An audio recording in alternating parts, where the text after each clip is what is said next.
Rain hammers the backstreet asphalt of Itaewon like broken glass. Amara Okoi, 24 years old and bleeding from a split lip, shoves through the service entrance of Club Obsidian, a place where power doesn't announce itself. It just exists. The bruise on her cheekbone is fresh, angry purple against brown skin. Inside, marble gleams under amber light. Then the doors open again and the room goes silent. Kang Min-jae enters. Korean, 31, dressed in black like a funeral he's hosting. He doesn't look around. He doesn't need to. When his eyes land on Amara's face, specifically on that bruise, something shifts in the air. He crosses the floor, stops inches away, takes her wrist. Not rough, not gentle, just absolute. Who did that to your face? She meets his gaze without flinching. Men who should be afraid of you. The world tilts, something ignites that neither of them can take back. If you want to see how far a single moment of defiance can unravel an empire built on silence and blood, stay with me until the end. Hit that like button and drop a comment telling me what city you're watching from. I want to see how far this story travels. Botik. The rain doesn't stop in Itaewon. It just changes intensity. Sometimes a drizzle that fogs the neon signs bleeding red and blue across cracked pavement. Sometimes a downpour that turns the gutters into rivers carrying cigarette butts and regret. Tonight it's somewhere in between, the kind of rain that soaks through cheap fabric and expensive lies alike. Amara Okoi stands in the alley behind Club Obsidian with her hand pressed against the brick wall, catching her breath. Her ribs ache where the kick landed 2 hours ago. Her lip is split, still leaking blood that mixes with rainwater and drips off her chin. She can taste copper and something else. Maybe fear, maybe fury. Hard to tell the difference anymore. She should go home, shower, sleep, pretend tonight didn't happen. Instead, she pushes through the service door. The club's back corridor smells like bleach and tobacco, the fluorescent lights buzzing overhead like trapped insects. Amara moves past the kitchen where line cooks curse in 3 languages, past the storage room where cases of liquor are stacked floor to ceiling, past the employee bathroom where someone is crying behind a locked door. She doesn't stop, doesn't look, doesn't. The main floor of Club Obsidian is a different world entirely. High ceilings, black marble shot through with gold veins. Leather booths arranged in careful geometry, each one occupied by people who look like they've never worried about rent or bus fare or whether their phone will get shut off next week. The lighting is amber warm, designed to make everyone look like they're in a movie about beautiful, untouchable people. Amara is neither beautiful nor untouchable right now. She's a waitress in a white button-down shirt that's no longer quite white, black slacks that fit wrong, non-slip shoes that squeak on the marble when she walks too fast. Her name tag says Amara in clean sans serif letters. It doesn't say graduate student, researcher, woman who spent the last 3 months mapping a human trafficking network that might get her killed. She grabs a tray from the service station, wipes the blood off her chin with her sleeve, and gets back to work. Table 12 needs another bottle of the Macallan, says Rachel, the floor manager, 40-something, sharp-eyed, the kind of woman who notices everything and says nothing unless it benefits her. She glances at Amara's face. You fall down some stairs? Something like that. Rachel's mouth tightens. Make it stop showing or go home. Amara nods. She heads to the bar, places the order, waits while the bartender, a kid named Tommy, who's probably never had a real problem in his life, pours 2 fingers of whiskey that cost more than Amara's monthly rent. The bottle goes on her tray. She turns. That's when the front doors open. The sound cuts through the low murmur of conversation, the jazz playing too quietly to matter, the clink of ice in crystal glasses. Everyone looks. Not obviously, these are people trained in the art of pretending they're not paying attention, but they look. Kang Min-jae enters like weather. He's not particularly tall, maybe 5'11", but he moves with the kind of certainty that makes tall irrelevant. Black suit, no tie, white shirt open at the collar, dark hair pushed back from a face that could be handsome if it ever relaxed, which it doesn't. Korean features, sharp jawline, eyes that take in the room without seeming to move.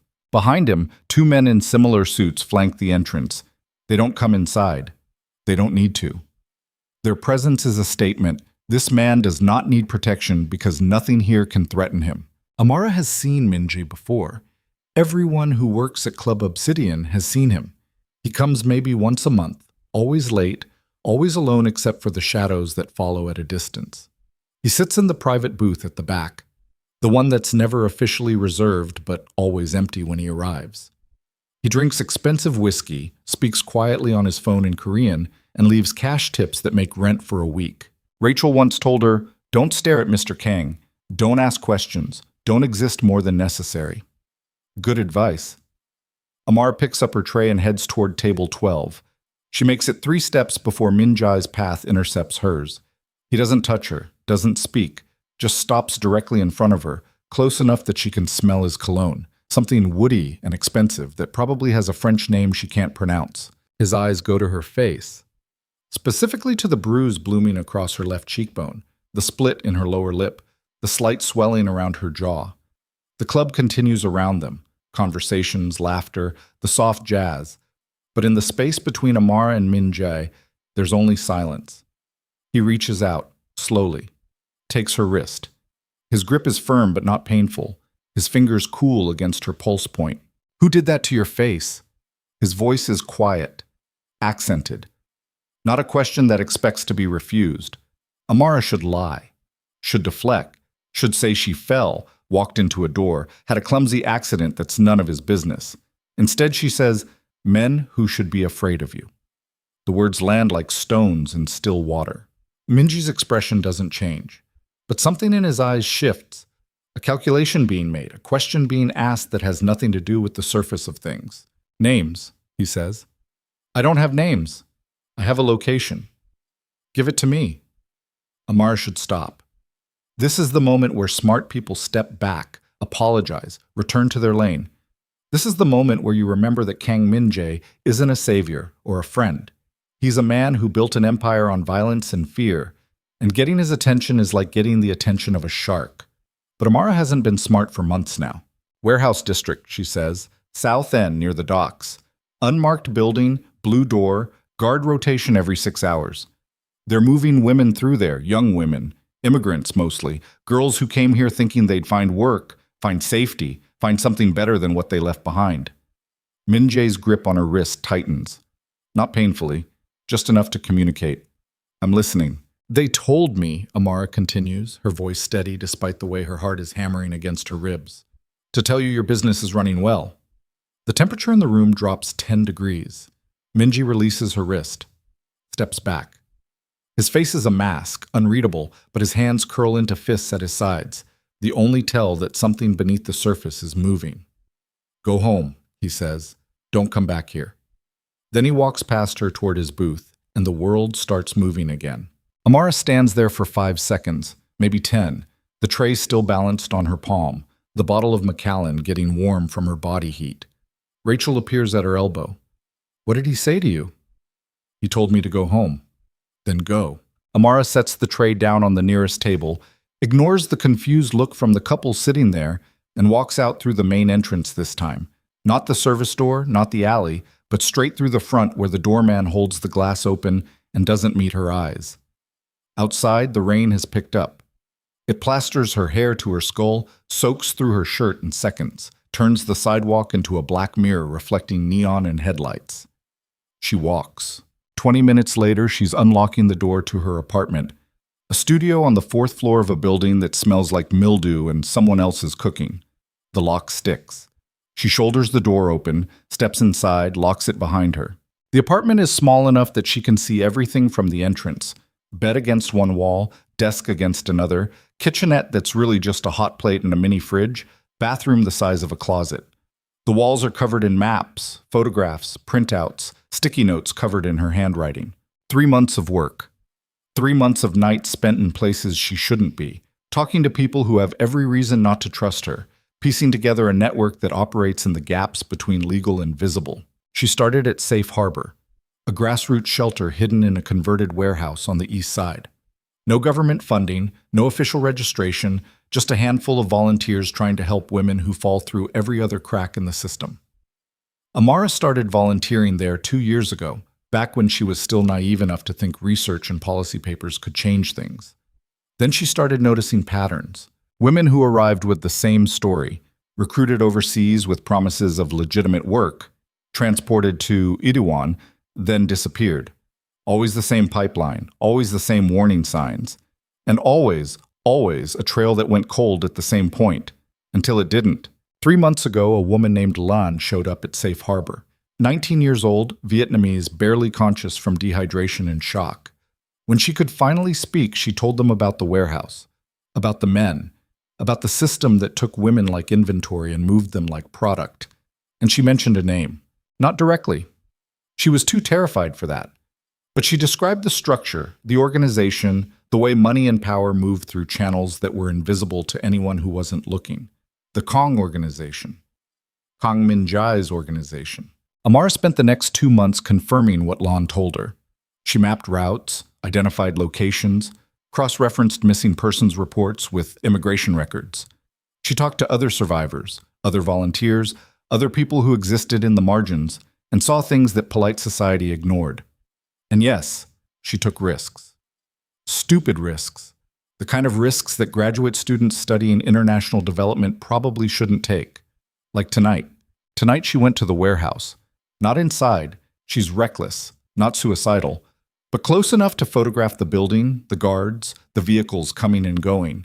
Close enough to see a van pull up and unload 3 women who moved like they'd been drugged, stumbling between 2 men who gripped their arms and steered them through that blue door. Close enough to get spotted. The men who grabbed her weren't the ones guarding the door. They came from behind, from a vehicle she hadn't noticed, fast and professional. One grabbed her arms, the other took her phone and her camera, a cheap digital thing she'd bought specifically for this because she's not stupid enough to use her own phone for surveillance. They dragged her into an alley, threw her against a wall. One of them, shaved head, scar across his knuckles, got in her face. "You like taking pictures?" She didn't answer. He hit her. Not a slap, a closed fist punch that snapped her head sideways and filled her mouth with blood. "Who sent you?" "Nobody sent me." Another hit. This one to her ribs, driving the air from her lungs. "Last chance. Who sent you?" "Go fuck yourself." That's when the other one, younger, nervous energy, grabbed scarred knuckles by the shoulder. "We need to call it in. She's nobody. Look at her. Probably some student trying to make a documentary. Maybe, but if she's not..." Scarred knuckles studied her, then nodded. "Tell Kang Min-jae," he said directly to Amara, his breath hot and sour against her face, "that his business is running well. Tell him we're taking good care of things, and stay the fuck away from what doesn't concern you." Then they let her go. Just like that. Dropped her in the alley and walked away. Amara leaned against the wall until she could breathe again, wiped blood from her mouth, and went straight to Club Obsidian. Because if Kang Min-jae is running a trafficking network, she needs to know. And if he's not, if this is something happening under his name without his knowledge, then he needs to know. Either way, she's done pretending this isn't her problem. She peels off her wet clothes, stands under the shower until the water runs cold, then wraps herself in an old t-shirt and sits at her desk. The maps on the wall stare back at her. Red pins marking confirmed locations, blue pins marking suspected ones, yellow strings connecting them in a web that looks like paranoia until you understand what it represents. Her phone buzzes. Unknown number. She stares at it, buzzes again. She picks up. "Hello? You gave me a location." Min-jae's voice unmistakable. "I need details." "How did you get this number?" "Details, Miss Okoye." He knows her name. Of course he knows her name. Probably knows everything about her, where she lives, where she studies, what she had for breakfast. "Warehouse district," she repeats. "South End, near the shipping docks. Blue door, unmarked building between a fish processing plant and a storage facility for industrial equipment. Guard rotation every 6 hours. Change of shift is at 2 a.m. and 2 p.m. They move women through there at night, usually between midnight and 4 a.m. Small groups, never more than 5 at a time." Silence on the other end. She can hear him breathing. "How do you know this?" "I've been watching." "Why?" "Because somebody has to." More silence. Then, "This is not your problem to solve." "Maybe not, but it's my problem to document." "Documentation won't help those women." "Neither will silence." She hears something that might be a laugh or might be something darker. You think I'm going to help you? I think you're going to help yourself. Because if what's happening in that warehouse is connected to your organization, you have a serious fucking problem. And if it's not connected to you, then someone is using your name to run an operation right under your nose, which is a different kind of serious fucking problem. You're very bold for someone who just got their face rearranged. I've had worse. I doubt that. Amara stands, starts pacing her small apartment. Look, I don't care about your empire or your business or whatever you call it. I care about the women being trafficked through that warehouse. If you can shut it down, shut it down. If you can't or won't, then stay out of my way and let me do what I need to do. Which is? Document everything, build a case, find someone who will actually investigate. You think the police will help you? I think someone will eventually listen. Naive. Optimistic. Another pause. I'll look into it. When? When I'm ready. Those women don't have time for when you're ready. Then you shouldn't have waited 3 months to tell me. The line goes dead. Amara stares at her phone. He's not wrong. She's been building this case, gathering evidence, mapping the network. But she hasn't actually done anything with it. Hasn't gone to the police, who probably wouldn't believe her anyway. Hasn't gone to the media, who'd want sources she can't provide. Hasn't done anything except accumulate information like it's a shield against action. Tonight changed that.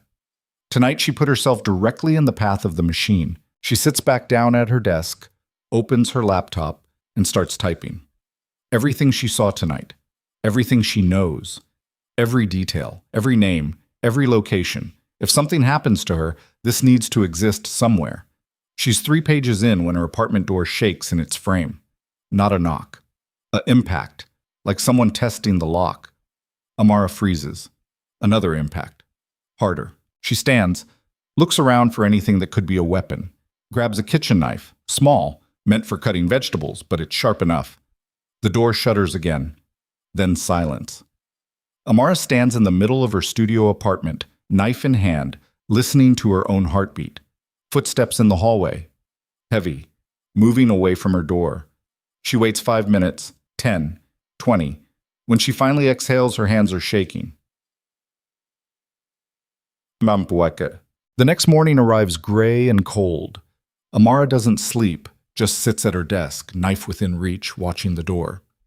Around 6 a.m., she gives up pretending and makes coffee. The apartment building wakes around her, pipes groaning, neighbors arguing through thin walls, someone's alarm going off in a rhythm that suggests they've learned to sleep through it. She should go to class.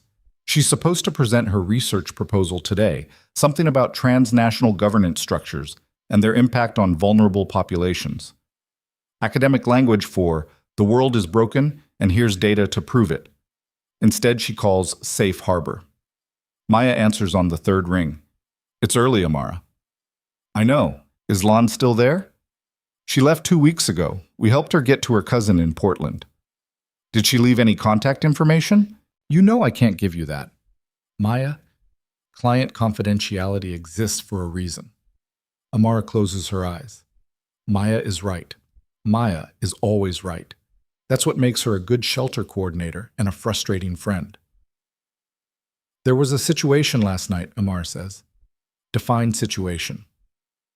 I went to the warehouse. The silence on the other end is loud. Tell me you didn't go inside, Maya finally says. I didn't go inside. But you went close enough to get caught. They let me go. After doing what to your face? How do you know about my face? Because I know you, and I can hear it in your voice. What did they do? Amara touches her swollen cheek, winces. Sent a message. Which was? Stay away. So stay away. I can't. You can.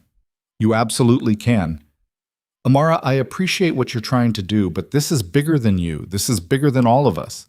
You're a graduate student, not a detective, not a vigilante. You document, you report, you let the proper authorities handle it. The proper authorities don't give a shit. Then find ones who do. I'm trying, Maya sighs. You talked to someone, didn't you? Someone you shouldn't have talked to. Amara doesn't answer. Please tell me you didn't go to Kong Min Jai. I didn't go to him. He came to me. That's worse. Is it? because he's the only person who's actually responded to any of this. He's a criminal, Amara, a crime boss. Whatever he does, it won't be justice. It'll be violence protecting violence. Maybe that's what it takes. Don't start thinking like that. But Amara is already thinking like that. Has been thinking like that since she saw those women stumbling through the blue door, since she felt scarred knuckles' fist connect with her face, since she understood that the world isn't saved by research papers and good intentions. I have to go, she says. Amara? She hangs up. The apartment feels too small suddenly, too close. She grabs her jacket, still damp from last night's rain, and heads out. The morning is cold enough that her breath fogs. The streets are filling with the early rush, people heading to jobs they hate, students heading to classes they're half asleep for, delivery trucks double parked and creating traffic snarls that will last until noon. Amara walks with no particular destination, just movement, just the feeling of going somewhere even if she doesn't know where. She ends up at the university library, a brutalist concrete structure that looks like it's actively hostile to human comfort. Inside, it's warm and quiet, the kind of quiet that exists only in libraries and morgues. She finds an empty study carrel on the third floor, opens her laptop, and starts combing through everything again. Maps, timelines, witness statements, immigration records cross-referenced with missing persons reports. And there, buried in the data, a pattern she hadn't seen before. The women being trafficked aren't random. They're selected.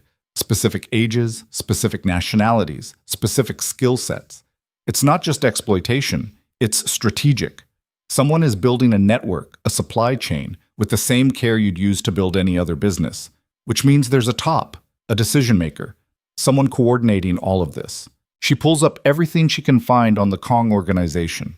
News articles, mostly speculation, police reports, heavily redacted, academic papers about organized crime structures in Southeast Asian diaspora communities. And one detail that keeps appearing: Kang Min-jae doesn't operate alone. He has a council, 5 men who've been with him since he took over the organization 7 years ago. His inner circle, his trusted advisors. One name appears more than others: Han Jae-wook, second in command. Korean, same age as Min-jae, same history in the organization. Described in one report as the operational mind behind the Kong Empire. Amara stares at the name. If Min-jae doesn't know about the trafficking, if it's really running without his knowledge, then someone in his organization does know. Someone with enough power to coordinate this, enough access to use the Kong name, enough trust that they can operate without oversight. She pulls up everything on Han Jae-wook. There's less than there should be. No social media, no public photos, no records beyond his name appearing in connection with the organization. It's like he exists in negative space, defined by what's around him rather than what he is. But there's one photo, grainy, pulled from a police surveillance log that was later declassified. Han Jae-wook, standing outside a restaurant in the business district. He's in his early 30s, clean cut, expensive suit, phone pressed to his ear. Forgettable face. The kind of man you'd walk past on the street and never remember, except for his eyes.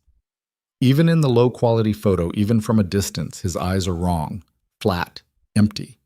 The kind of eyes that look at people and see inventory. Amara saves the photo. She's so focused on her screen that she doesn't notice someone approaching until they're standing directly beside her carrel. Miss Okoye. She looks up. The man is Korean, early 40s maybe, wearing a suit that probably costs more than her entire education.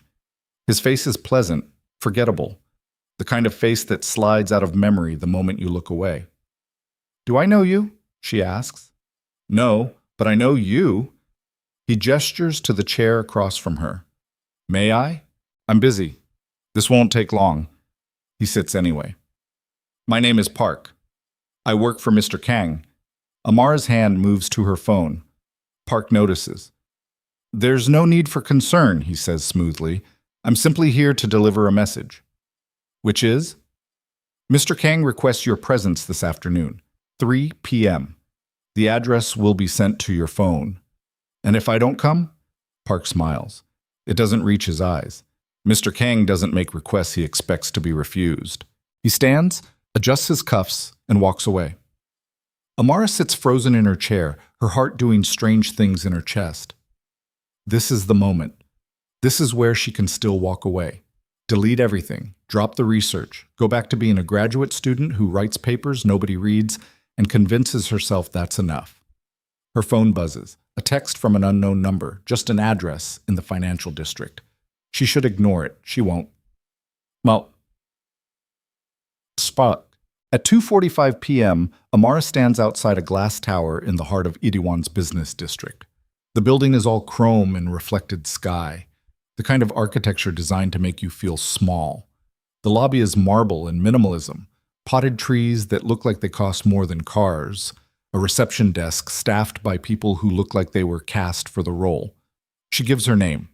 The receptionist doesn't ask for ID, just nods and gestures to the elevator bank. 32nd floor.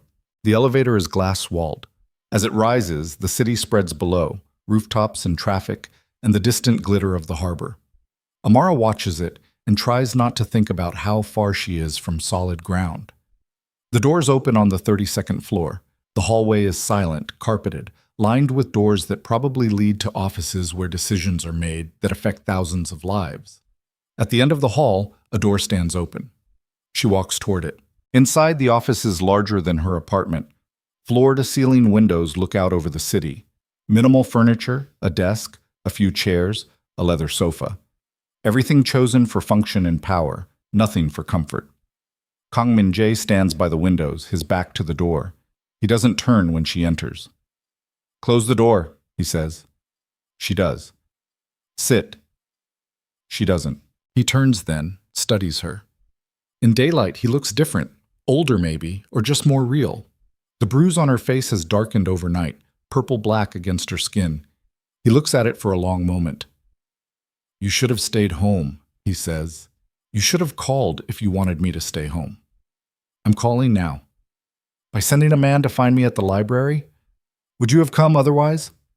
"Probably not." She doesn't say that. Min-jae moves to the desk, opens a drawer, pulls out a file folder. He sets it on the desk between them. "Everything you told me was accurate. The warehouse, the guards, the operation. You went there? I sent people. And? And you were right. Someone is using my organization's name to run a trafficking network." His voice is level, controlled, but there's something underneath, a current of fury so tightly leashed it's almost invisible. "Who?" "That's what I'm going to find out." "When?" He looks at her then, really looks at her, like he's trying to understand what species she is. "You don't trust easily. Neither do you. I have reasons. So do I." He almost smiles. "Almost. I'm giving you 24 hours to walk away from this. Go back to your studies, your shelter work, your life. Forget you saw anything. Forget this conversation. And if I don't? Then you're part of what happens next." "What happens next?" "War." He says it simply, like he's describing the weather. "I'm going to dismantle whoever built this network. I'm going to burn it down completely, and anyone in the vicinity will burn with it." Amara steps closer to the desk. "Those women in that warehouse, how long until they're moved? How long until they disappear into whatever hell is waiting for them?" "I don't know." "Then you don't have 24 hours to give me. You have however long it takes to get them out. This isn't your fight." "It became my fight the moment I saw them." Minji studies her again. She can see him calculating, weighing variables, trying to find the angle that makes her make sense. "Why do you care this much?" he asks. It's a fair question. She's asked herself the same thing dozens of times over the past 3 months. Why risk everything? Her safety, her education, her future, for women she doesn't know, for a problem she didn't create. "Because nobody else does," she says finally. "Because these women are invisible to everyone who's supposed to protect them. Because caring is free and action is hard, and most people choose neither. And you choose both." "I try." He nods slowly. Then he picks up his phone, makes a call, speaks rapid Korean that she doesn't understand. When he hangs up, he looks at her. "I'm moving on this tonight, 2 a.m., the warehouse and 2 other locations we've identified. We'll extract whoever's there and shut down the operation." "Just like that?" "Just like that." "And the people running it?" "Will be handled." "Handled how?" "You don't want to know." He's right, she doesn't, but she asks anyway. Will they face justice? They'll face consequences. That's not the same thing. No, Minjai agrees. It's not, but it's what you're going to get. Amara should be satisfied with that. Should take the win, the women rescued, the operation shut down, and walk away clean. But she can't shake the feeling that this is just the surface, that whatever's happening in that warehouse is a symptom, not the disease. I want to be there, she says. Minjai's expression doesn't change. No. I can help. You'd be a liability. I know the layout. I know what to look for. So do my people. Your people don't know these women, don't know what they've been through, what they need. If you go in there with guns and violence, you'll traumatize them worse than they already are. That lands. She can see it in the slight tightening around his eyes. What exactly are you proposing? He asks. Let me come. Not in the raid itself, I'm not stupid. But after. When the women are secured, I can help them, translate if needed, connect them with safe harbor or other resources, give them something other than armed men in masks. Minji walks to the window, looks out at the city. She can see his reflection in the glass, a ghost version of himself suspended between earth and sky. If you come, he says without turning, you follow every instruction exactly. You don't improvise. You don't play hero. You do what you're told when you're told to do it. Understood? Understood. And if something goes wrong, if this turns into a firefight, or worse, you won't hold me responsible for what happens to you. I won't. He turns back to face her. 2 a.m. I'll send a car to your address. Be ready. She nods. One more thing, he says as she moves toward the door. When this is over, when those women are safe, you're done. No more investigating, no more surveillance, no more putting yourself in situations that get you beaten in alleys. This ends tonight. You don't get to tell me what to do. I'm not telling you. I'm negotiating. You get what you want. Those women rescued. I get what I want. You out of the line of fire. Why do you care if I'm in the line of fire? He doesn't answer immediately, just looks at her with those dark, unreadable eyes. Because, he says finally, I have enough ghosts. I don't need more. Then he turns back to the window, dismissing her. Amara leaves. In the elevator going down, she catches her reflection in the glass walls. She looks like someone who's made a decision they can't unmake. Someone standing at the edge of something that might be courage or might be stupidity, and the only way to know which is to jump. The elevator descends. The city rises to meet her.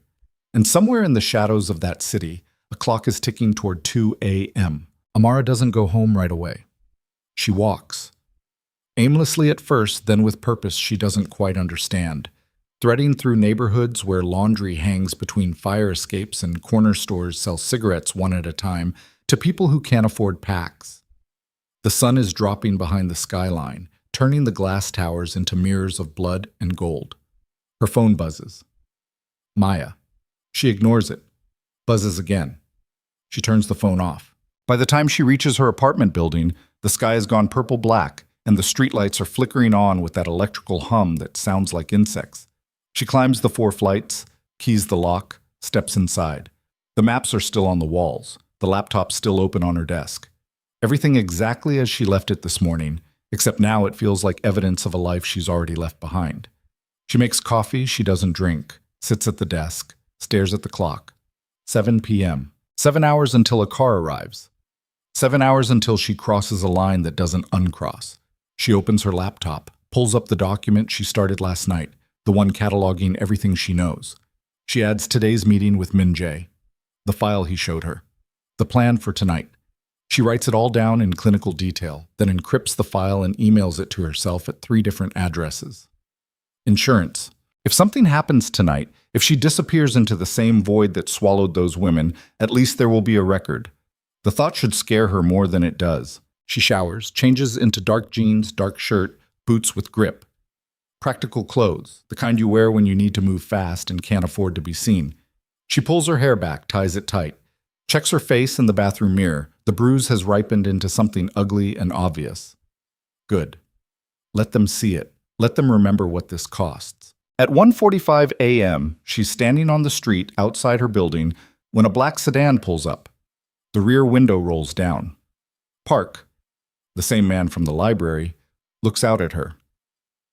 Get in. She does. The interior smells like leather and something else, gun oil maybe, or just the particular scent of money and violence mixing in an enclosed space. Park sits in the front passenger seat. The driver doesn't acknowledge her. They pull away from the curb, smooth and silent. Nobody speaks. They drive through the city, watching it thin out as they move from residential to industrial. The streets get wider, emptier. Warehouses replace apartment buildings. Chain-link fences replace storefronts. This is the part of Itaewon that tourists never see, the bones underneath the pretty skin. The sedan turns down a service road, then another, navigating through a maze of identical structures until they reach a parking lot behind a building that looks abandoned. 3 other vehicles are already there, dark SUVs with tinted windows, engines idling. Park gets out. Amara follows. The night air is cold and carries the smell of seawater and diesel. From somewhere distant comes the sound of machinery, a rhythmic grinding that never quite stops. The kind of sound you stop hearing after a while, until it's just part of the silence. Minji emerges from one of the SUVs. He's dressed differently now. Dark tactical clothing, no suit, nothing that catches light. He looks younger somehow, or maybe just more real. Like the version in the office was a costume, and this is what lives underneath. He sees her, and his expression tightens. You're here. You sent a car. I was hoping you'd change your mind. I don't change my mind. I'm noticing that. Around them, men are assembling, maybe 15 total, all dressed like Min-jae, all moving with the same controlled efficiency. No wasted motion, no nervous energy. These are people who've done this before, who know exactly what kind of night this is. One of them approaches Min-jae, speaks rapid Korean. Min-jae responds in the same language, his voice low and commanding. The man nods and moves away. Min-jae turns back to Amara. The warehouse is 2 blocks east. My team will enter from 3 points simultaneously: main entrance, loading dock, and roof access. The operation should take less than 10 minutes. And the women? If they're there, we extract them. If there's resistance, we eliminate it. Eliminate. Don't ask questions you don't want answered. Fair enough. Once the building is secured, Minji continues, Park will escort you inside. You'll have 15 minutes to talk to whoever we find, get them stabilized, make whatever arrangements you need to make. Then we're gone. What about the police? Won't be involved. These women will need medical attention, documentation, protection, which you'll coordinate through your shelter. I'm giving you the window. What you do with it is your problem. He starts to turn away. She grabs his arm. Wait. He looks down at her hand on his sleeve, then up at her face. She doesn't let go. What happens to the people running this? She asks. I told you. They'll be handled. By you? By me or by someone I trust? And Han Jae-wook? The name drops like a stone. Minji's whole body goes still. What do you know about Han Jae-wook? I know he's your second. I know he has access to everything in your organization. I know that if someone was going to run an operation using the Kong name without your knowledge, they'd need that kind of access. Minji's jaw tightens. You've been busy. I research. That's what I do. Research can get you killed. So can ignorance. He pulls his arm free from her grip, but gently. Han Jae-wook is not your concern. He is, if he's the one trafficking those women. You don't have evidence of that. Do you? Minji doesn't answer, which is an answer.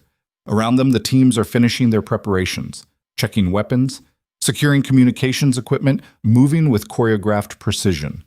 A few of them glance at Amara with expressions that range from curious to hostile. She's an outsider here, a civilian, a liability.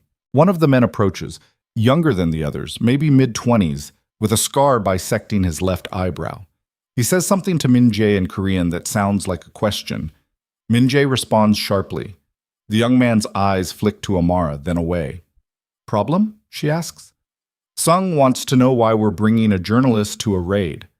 I'm not a journalist. He doesn't know that, and he doesn't trust you. He doesn't have to trust me. He just has to do his job. Minji almost smiles. You're not afraid of them. Should I be? Most people are. Most people aren't standing in a parking lot at 2 a.m. about to raid a human trafficking operation. True. He checks his watch. We move in 3 minutes. Park will keep you here until I give the signal. When you go in, you stay close to him. You don't wander. You don't touch anything. You do exactly what he tells you. I know. I'm serious, Amara.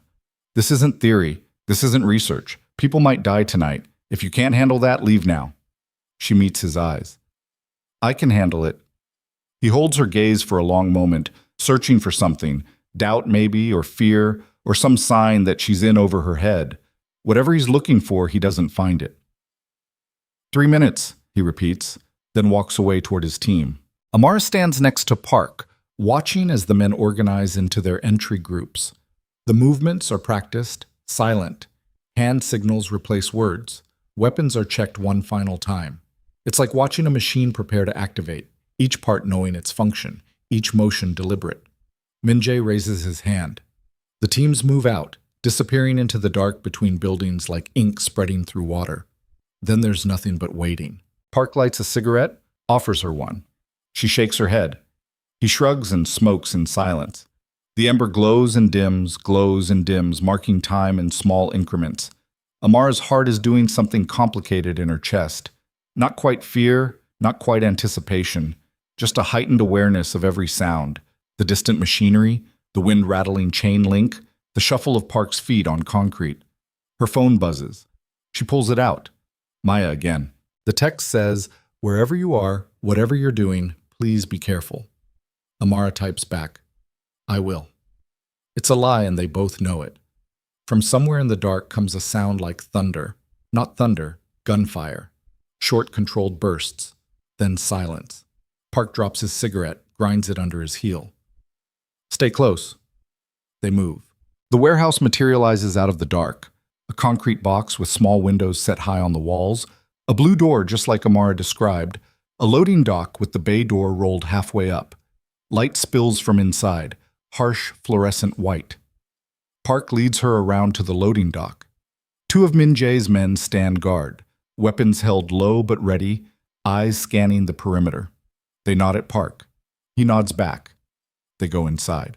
The interior is exactly what a trafficking warehouse would be. Industrial brutalist architecture stripped of anything human. Concrete floor. Metal shelving units. The kind of space designed for inventory, not people. But people are here. 7 women sit on the floor against the far wall, guarded by 3 of Min-jae's team. The women range in age from maybe 18 to mid-30s. They're all Asian, Vietnamese, Cambodian, Thai maybe. All dressed in cheap clothing that doesn't fit right. All watching the men with guns, with expressions that have moved past fear into something flatter, more resigned. Amar's stomach clenches. Park says something in Korean to the guards. They step back, giving space. Amara approaches slowly, hands visible, body language as non-threatening as she can manage. She kneels a few feet away from the nearest woman, early 20s, Vietnamese features, eyes that won't quite focus. "Hi," Amara says softly. "My name is Amara. I'm here to help." The woman doesn't respond. Amara tries Vietnamese. Her pronunciation is terrible, her vocabulary limited, but she knows enough to say, "You're safe now. We're going to get you out of here." Still nothing. One of the other women, older, maybe 30, with a scar across her collarbone that looks like it came from something sharp, speaks. Her voice is hoarse, like she's been screaming or hasn't had water in days. "You're lying." "I'm not. Everyone lies." "Not about this." The woman laughs. It's an awful sound. "You think we haven't heard that before? You think we're stupid?" "I think you've been hurt. I think you've learned not to trust. But I'm telling you the truth. You're getting out of here tonight." "To where? A shelter? A detention center? A different warehouse?" "To Safe Harbor. It's a shelter in the east side. No police, no immigration, no questions you don't want to answer. Just a safe place to sleep and figure out your next step." The woman studies her. "Why should we believe you?" "Because I work there. Because I've been trying to find you for months. Because those men with guns aren't here to hurt you. They're here to shut down the people who brought you here." "And then what? We testify? We become witnesses? We spend the rest of our lives looking over our shoulders waiting for revenge?" "No, you disappear. New names if you want them, new cities, whatever you need to actually be safe." Another woman speaks, younger, terrified, her hands shaking so badly she has to clasp them together. Is this real? It's real. How do we know? Amara pulls out her phone, shows them photos of Safe Harbor, the common area, the beds, the kitchen, the women who volunteer there. This is where you're going, tonight, right now. A van will take you there. Maya, she runs the place. She's expecting you. She's got beds ready, food ready, everything you need. The older woman with the scar leans forward. Who are you really? A graduate student who couldn't look away. That's it? That's it. And them? She nods toward Minja's men. Who are they? People who don't want this happening in their city. It's not quite a lie. Close enough. The woman with the scar looks at the others, some silent communication passing between them. Finally, she nods. Okay, we'll go. Relief floods through Amara so hard she almost gasps. Thank you. Thank you for trusting me. Don't thank us yet.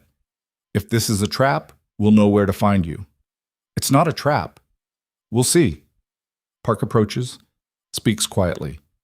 We need to move. 5 minutes. Amara nods, turns back to the women. Can everyone walk? They can.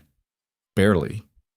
One woman needs support from another, and the youngest keeps stopping to retch into her hand, but they're mobile. As they're being led toward the loading dock, Amara hears voices from deeper in the warehouse.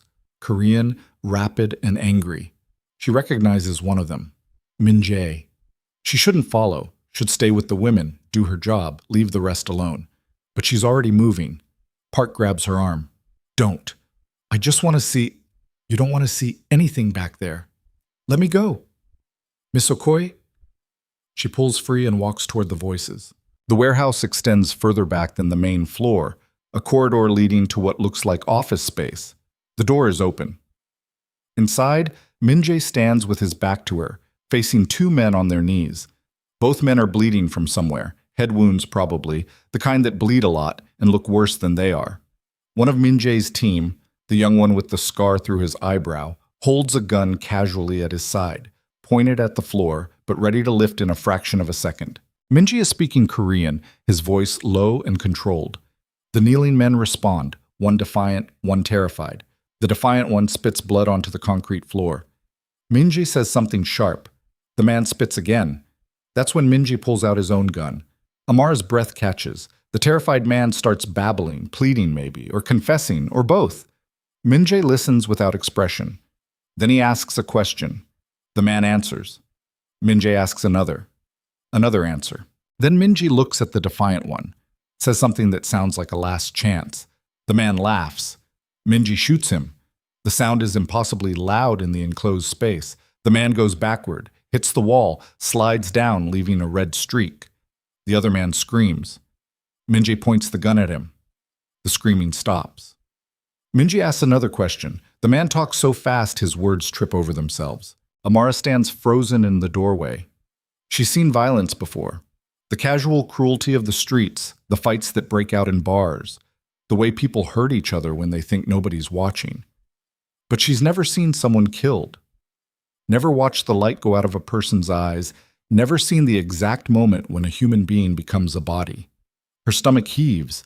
She turns away, hand over her mouth, breathing hard through her nose. Park is there, his face carefully neutral. I told you not to look. He just, yes. In cold blood, yes. We need to call the police, must. No. That's murder. That's justice. Park's voice is flat. Those men helped traffic those women. They beat them, drugged them, sold them like livestock. Mr. Kang gave them a choice, talk or die. One chose to talk. One didn't. That's not how justice works, Ishke. It's how his justice works. You wanted the network shut down. This is what that looks like. Amara leans against the wall, trying to steady herself. The fluorescent lights overhead buzz like trapped flies. Her hands won't stop shaking. From inside the office, she hears Min-jae's voice, still calm, still controlled, asking more questions. The surviving man answering in gasps and sobs.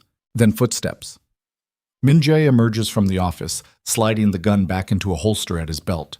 His expression doesn't change when he sees Amara. You shouldn't have come back here, he says. You killed him. Yes. Just like that. Just like that. I thought she doesn't know what she thought. That the violence would be cleaner somehow, more justified. That there would be trials and evidence and some semblance of law. Naive. Minjae moves past her toward the loading dock. The women are being loaded into a van. It'll take them to your shelter. The driver has instructions to wait until they're safely inside before leaving. And him? She gestures toward the office. The one you didn't kill? He's going to tell me everything he knows about who organized this operation. Then he's going to disappear. Disappear where? You don't want to know that either. He starts walking away. She follows. This isn't right. Right doesn't exist. There's just what works and what doesn't. You can't actually believe that. I can and do. They reach the loading dock. The van is there. Plain white, no markings, the kind that could be anything. The women are inside, visible through the rear windows. The woman with the scar meets Amara's eyes. Nods once. The van pulls away. Amara watches until the taillights disappear into the dark. They're safe, Minji says. That's what you wanted. At what cost? Does it matter? Of course it matters. Not to them it doesn't. He turns to face her fully. Those women don't care how they got free. They don't care who died or who lived or what moral calculus was involved. They care that they're breathing air that doesn't smell like their own fear. They care that nobody's going to touch them tonight. They care that maybe, possibly, they have a future again. Everything else is philosophy. You're wrong. Am I? She wants to argue, wants to explain why the method matters as much as the result, why you can't build anything good on a foundation of blood. But the words won't come. Because he's not entirely wrong. Minji's phone rings. He answers in Korean, listens, responds, hangs up. When he looks at her again, something in his expression has changed. We have a problem. What kind of problem? The kind where we need to leave. Now. The teams are already moving, packing equipment, clearing evidence. The organized precision from earlier has shifted into something faster, more urgent. Park appears at Amara's elbow. Time to go, Miss Okoye. What's happening? Questions later, moving now. They hustle her back to the sedan, engine already running. Park practically shoves her into the back seat, climbs in after her. The driver accelerates before the door is fully closed. Behind them, the warehouse recedes into the dark. Amara twists to look back. What about Minjae? He'll take a different route. Why? What happened? Park doesn't answer. They drive in silence for 10 minutes. Taking a winding path through industrial streets that all look identical. Finally, they hit a main road, merge into what little traffic exists at 3 in the morning. Amara's phone buzzes. She pulls it out, expecting Maya. It's not Maya. The number is blocked. The message is a photo. The photo shows a man, Korean, mid-30s, expensive suit, forgettable face except for the eyes. Those flat, empty eyes. Han Jae-wook. And below the photo, a single line of text. We need to talk about your new friend. Amara stares at the screen. Her mouth has gone dry. Who is it? Park asks. She shows him. Park's expression goes carefully blank. Then he makes a phone call, speaking rapid Korean that Amara can't follow. He listens, responds, listens more, then hangs up. That message, he says. Delete it. Why? Because it means Han Jae-wook knows you exist, which means you're in danger. From who? From everyone. The sedan takes a turn too fast, tires squealing. Park pulls out his own phone, makes another call. This one is even faster, more urgent. When he hangs up, he looks at Amara. We're taking you to a safe location. What? No, take me home. Your home isn't safe anymore. You don't know that, Ye Shab. I know exactly that. Han Jae-wook doesn't make contact unless he's already 10 steps ahead. If he sent you that photo, he already knows where you live, where you work, who you talk to. Your apartment is probably being watched right now. Amara feels the world tilting. This is insane. I didn't do anything. You connected his operation to Mr. Kang. You became a loose end, and Han Jae-wook doesn't leave loose ends. The sedan turns again, heading toward a part of the city Amara doesn't recognize. Industrial buildings give way to residential, then to something in between. The kind of neighborhood where buildings have numbers but no names, where people don't make eye contact. They pull into an underground parking garage, descending 3 levels before stopping. Park gets out, gestures for Amara to follow. The garage is concrete and shadow, filled with parked cars that all look expensive and anonymous. Park leads her to an elevator, presses a button, waits. "Where are we?" Amara asks. "Somewhere Han Jae-wook doesn't own." The elevator arrives. They ride up in silence.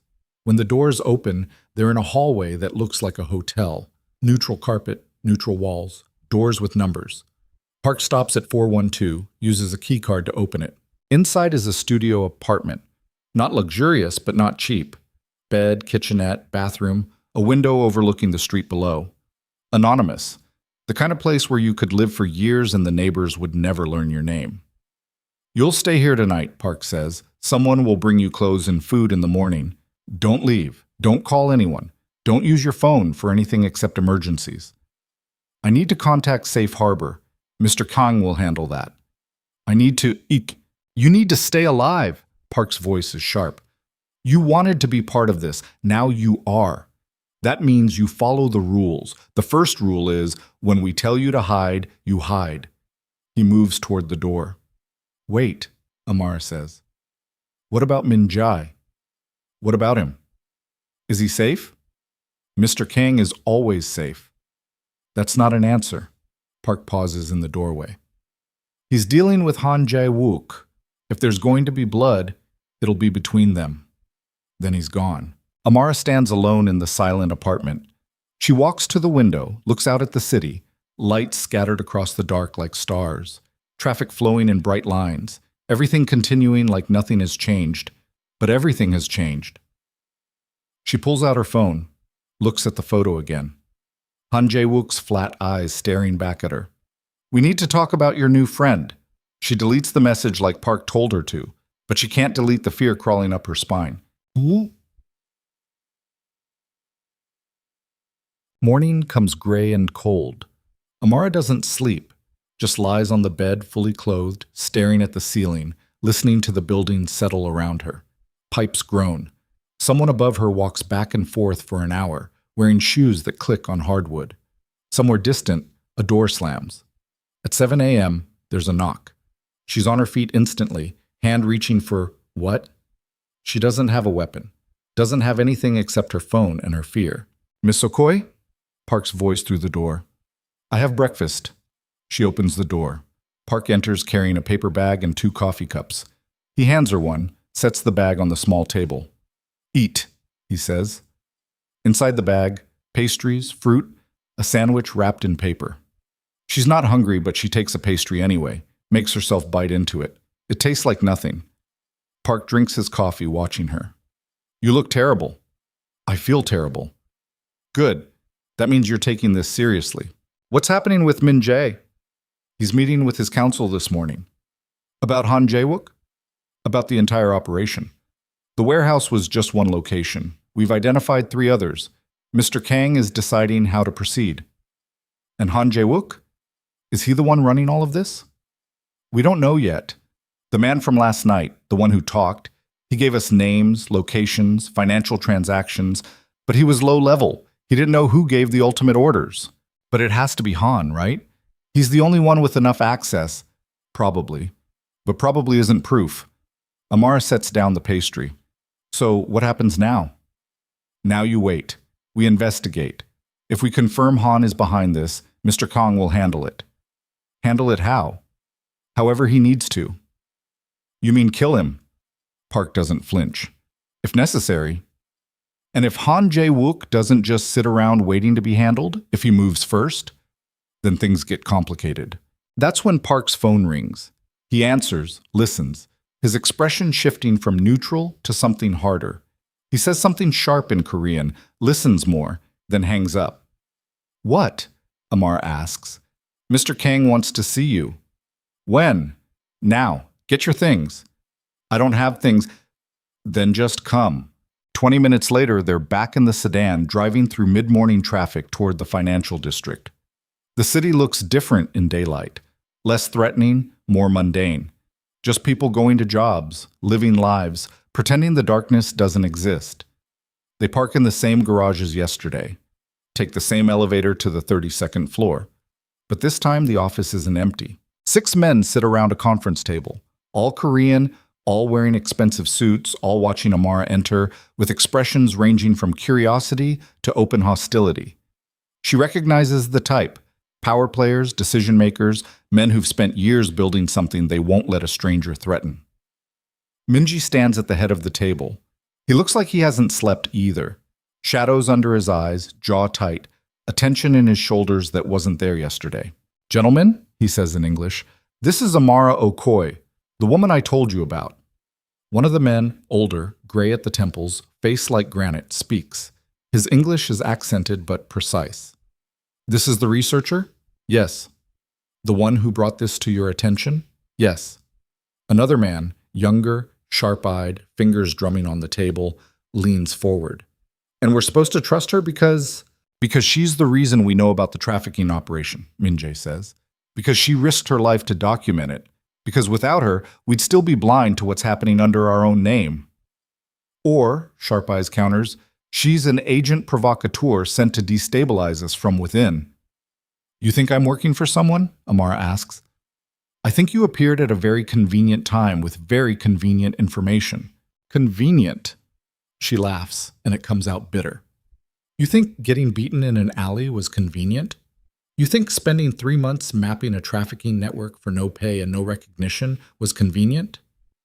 "I think," Sharp Eyes says slowly, "that people do strange things for money. I'm not being paid. Everyone's being paid by someone." Minji cuts in. "Enough. We're not here to interrogate Miss Okoi. We're here to decide what to do about Han Jae-wook." The room goes quiet. The granite-faced man speaks. "You have proof?" "I have enough." "Enough isn't proof. The man we interrogated last night identified 3 shell companies moving money through our distribution network. All 3 trace back to accounts controlled by Han. That's circumstantial. Combined with the locations, the timing, the personnel, it's a pattern." Sharp Eyes shakes his head. "Han's been with us for 9 years. 9 years, Minjae. You're talking about destroying a man based on patterns and shell companies? I'm talking about stopping a trafficking operation running under our protection. If it even is our protection, maybe these shell companies were set up without Han's knowledge. Maybe someone's framing him. Why would anyone frame him? To create exactly this situation, to turn us against each other." Minji slams his hand on the table. The sound cracks through the room like a gunshot. "Enough speculation. We need to make a decision." The granite-faced man stands. "Then here's my decision.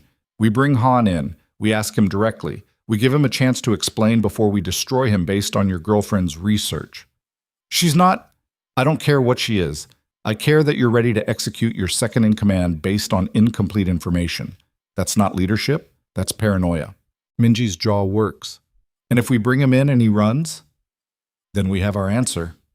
And if he runs with enough information to burn us all, then we should have moved faster."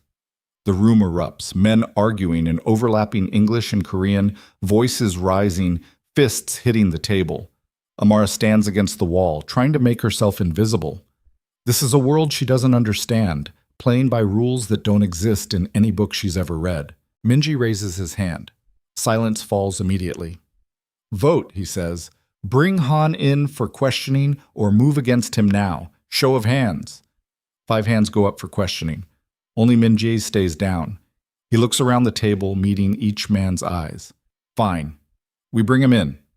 But I'm telling you, if this goes sideways, the blood is on all of us." "Agreed," Granite Face says. Granite Face. The meeting breaks. Men file out, some nodding to Minjae, others avoiding his eyes entirely. Within minutes, the room is empty, except for Minjae, Amara, and Park.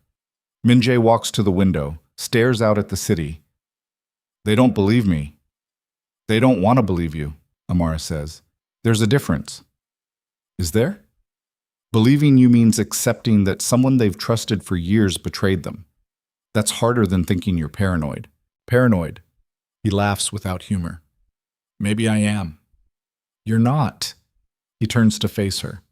"How do you know?" "Because I've seen the evidence. I've tracked the pattern.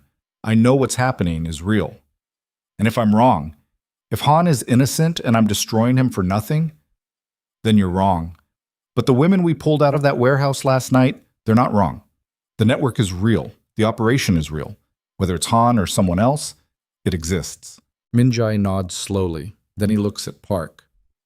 Set up the meeting. Tell Han I need to see him. Tonight, 9 p.m. Here. And if he refuses? He won't refuse, but have a team ready just in case. Park leaves. Min-jae and Amara stand alone in the silent office. You should go back to the safe house, he says. What are you going to do? Prepare.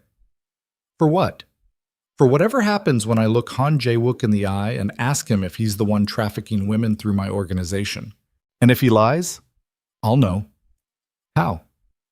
I've known him for 9 years. I know how he breathes, how he thinks, how he moves. If he's lying, I'll see it. Amara steps closer. And if you're wrong about being able to tell, then a lot of people are going to die. The weight of that statement sits between them. I need to ask you something, Amar says. Last night, the man you shot, did you have to kill him? Yes. Why? Because he was never going to talk. Because keeping him alive meant he'd be a loose end. Because in this world, loose ends get people killed. That's not justice. I never said it was. Then what do you call it? Necessary. He moves away from the window, toward the door. Park will take you back to the safe house. Stay there. Don't contact anyone. If something happens tonight, if this all goes wrong, someone will come for you. Who? Someone I trust. Why would I need... Because if Han is behind this and he figures out I'm coming for him, he'll move against anyone connected to me. That includes you. The words land like stones. I didn't ask for this, Amara says quietly. Neither did those women in the warehouse. But here we are. He leaves. Amara stands alone in the office, surrounded by floor-to-ceiling windows, showing a city that doesn't care about any of this. Below, people are having coffee, going to meetings, living normal lives. She pulls out her phone. 3 missed calls from Maya. 2 texts asking where she is. She should call back. Should explain. Should do something other than stand here feeling like the ground is dissolving beneath her feet. Instead, she turns off her phone and follows Park back to the elevator. Mokits. The safe house is exactly as she left it. She spends the afternoon pacing, trying to read, failing to focus on anything except the clock. Hours crawl past like wounded animals. At 8 p.m., Park brings her dinner, Thai food in takeout containers, the kind that's too salty and too sweet and somehow exactly what she needs. Eat, he says. It might be a long night. The meeting's at 9, right? Yes. And then what? Then we see if Han Jae-wook is a traitor or if Mr. Kong is losing his mind. You think he might be? Losing his mind? Park sits down across from her, opens his own container. I think he's a man who built an empire on control and precision, and the idea that something this big was happening without his knowledge is breaking him. He doesn't seem broken. He wouldn't. That's not who he is. They eat in silence. The food is good in a forgettable way. Amara forces herself to finish most of it, knowing she needs the fuel even if her appetite is dead. At 8:45, Park's phone rings. He answers, listens, and his entire body goes rigid. When? Pause. How many? Pause. Where is he now? He hangs up, already moving toward the door. What happened? Amara demands. Han didn't come to the meeting. He sent men instead. Men to do what? Park looks at her with something that might be pity. To kill Min-jae. The world stops. Is he... He's alive. For now. But there's a firefight in the financial district, and half the city is about to know the Kong organization is tearing itself apart. He opens the door, then pauses. Stay here. Lock this. Don't open it for anyone except me or Mr. Kang. Wait. But he's already gone. Amara stands in the doorway, listening to his footsteps recede down the hall, the elevator ding, the silence rush back in. She closes the door, locks it, walks to the window. Below, the city continues. Traffic flows, lights gleam, everything normal. But somewhere in that normal, men are trying to kill the man she just dragged into a war. Her phone, the one she turned off, sits on the table, She picks it up, turns it on. Immediately, messages flood in. Maya. Unknown numbers, news alerts. One message stands out. Sent 2 minutes ago. Unknown number. The message says, "You wanted to help those women. Now you've killed them all. When Min Jae falls, everyone connected to this burns, including you, including Safe Harbor, including every woman you thought you saved. Run while you can, Miss Okoye, or stay and watch everything you care about turn to ash." No signature, but she knows who sent it. Amara stares at the message until the screen goes dark. Outside, sirens begin to wail. The sirens multiply. 3 becomes 5, becomes a chorus of emergency response that cuts through the night like broken glass. Amara stands at the window watching red and blue lights paint the buildings below, watching the city transform from ordinary to catastrophic in the span of heartbeats. Her phone is still in her hand, the message still burning across her retinas even though the screen has gone dark. Run while you can, Miss Okoye, or stay and watch everything you care about turn to ash. She should run, should grab her jacket, leave this safe house that's no longer safe, disappear into the city before Han Jae-wook's people find her. But the women, the 7 women from last night, plus whoever else is still trapped in the other locations. If the Kong organization tears itself apart, if Min Jae falls, who's going to finish what they started? She dials Maya. 3 rings. 4. Then Maya's voice, tight with fear. "Where the hell are you? Are the women still there? The ones from last night?" "Yes, they're here. They're safe. But Amara, get them out. Right now. Whatever it takes, get them somewhere else." "What's happening?" "Something bad. Something that might blow back on Safe Harbor. I need you to move them tonight. Call in every favor you have. Get them to different cities, different shelters, anywhere that's not connected to us." "Amara, you're scaring me." "Good. Be scared. Be smart. Move them and then close the shelter for a week. Tell the volunteers to stay away. Scrub any records that connect those women to last night." "I can't just—" "Maya, please, trust me." Silence on the other end. Then, "How much danger are we in?"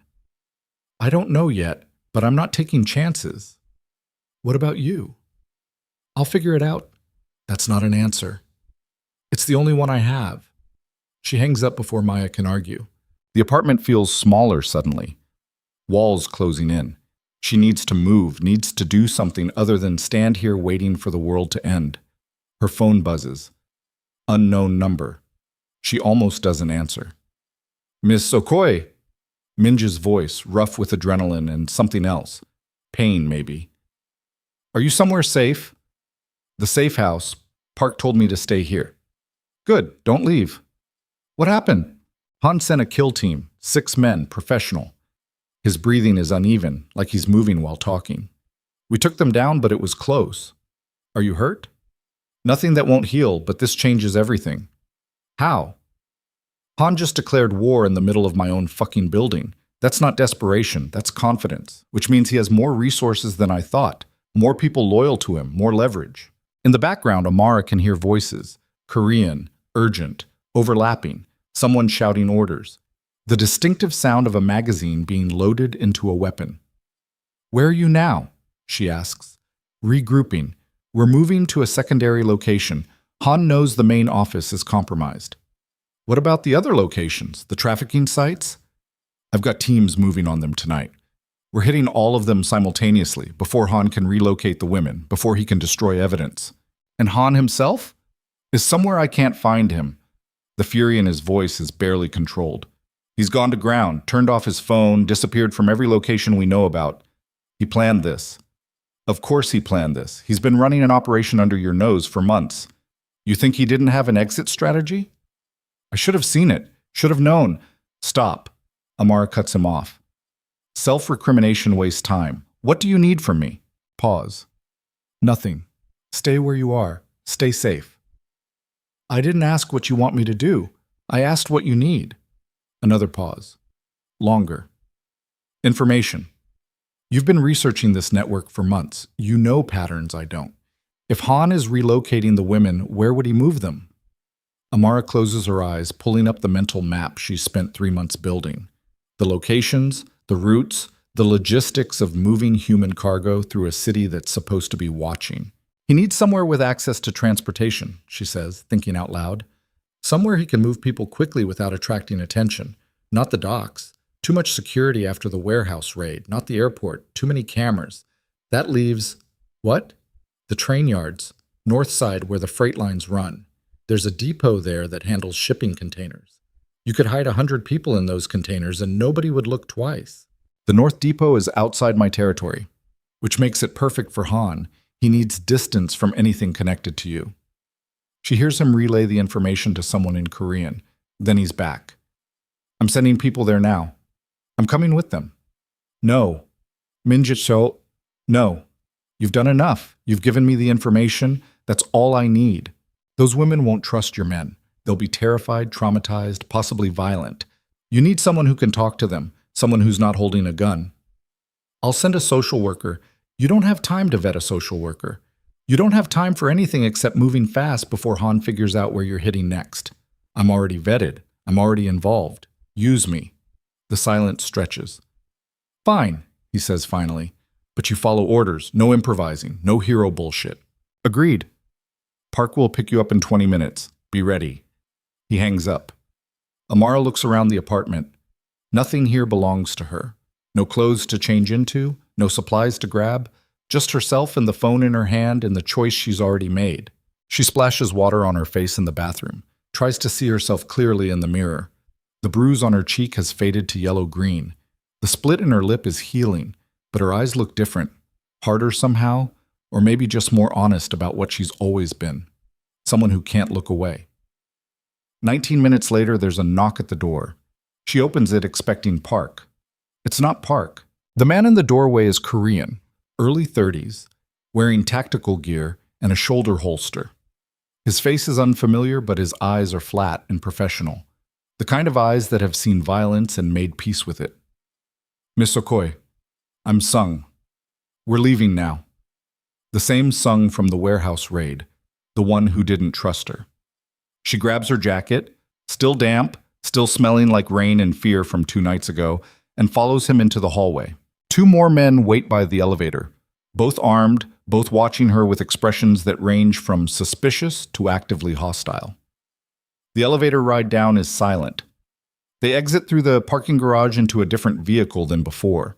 A black SUV with tinted windows and the kind of armor plating you don't see unless you know what to look for.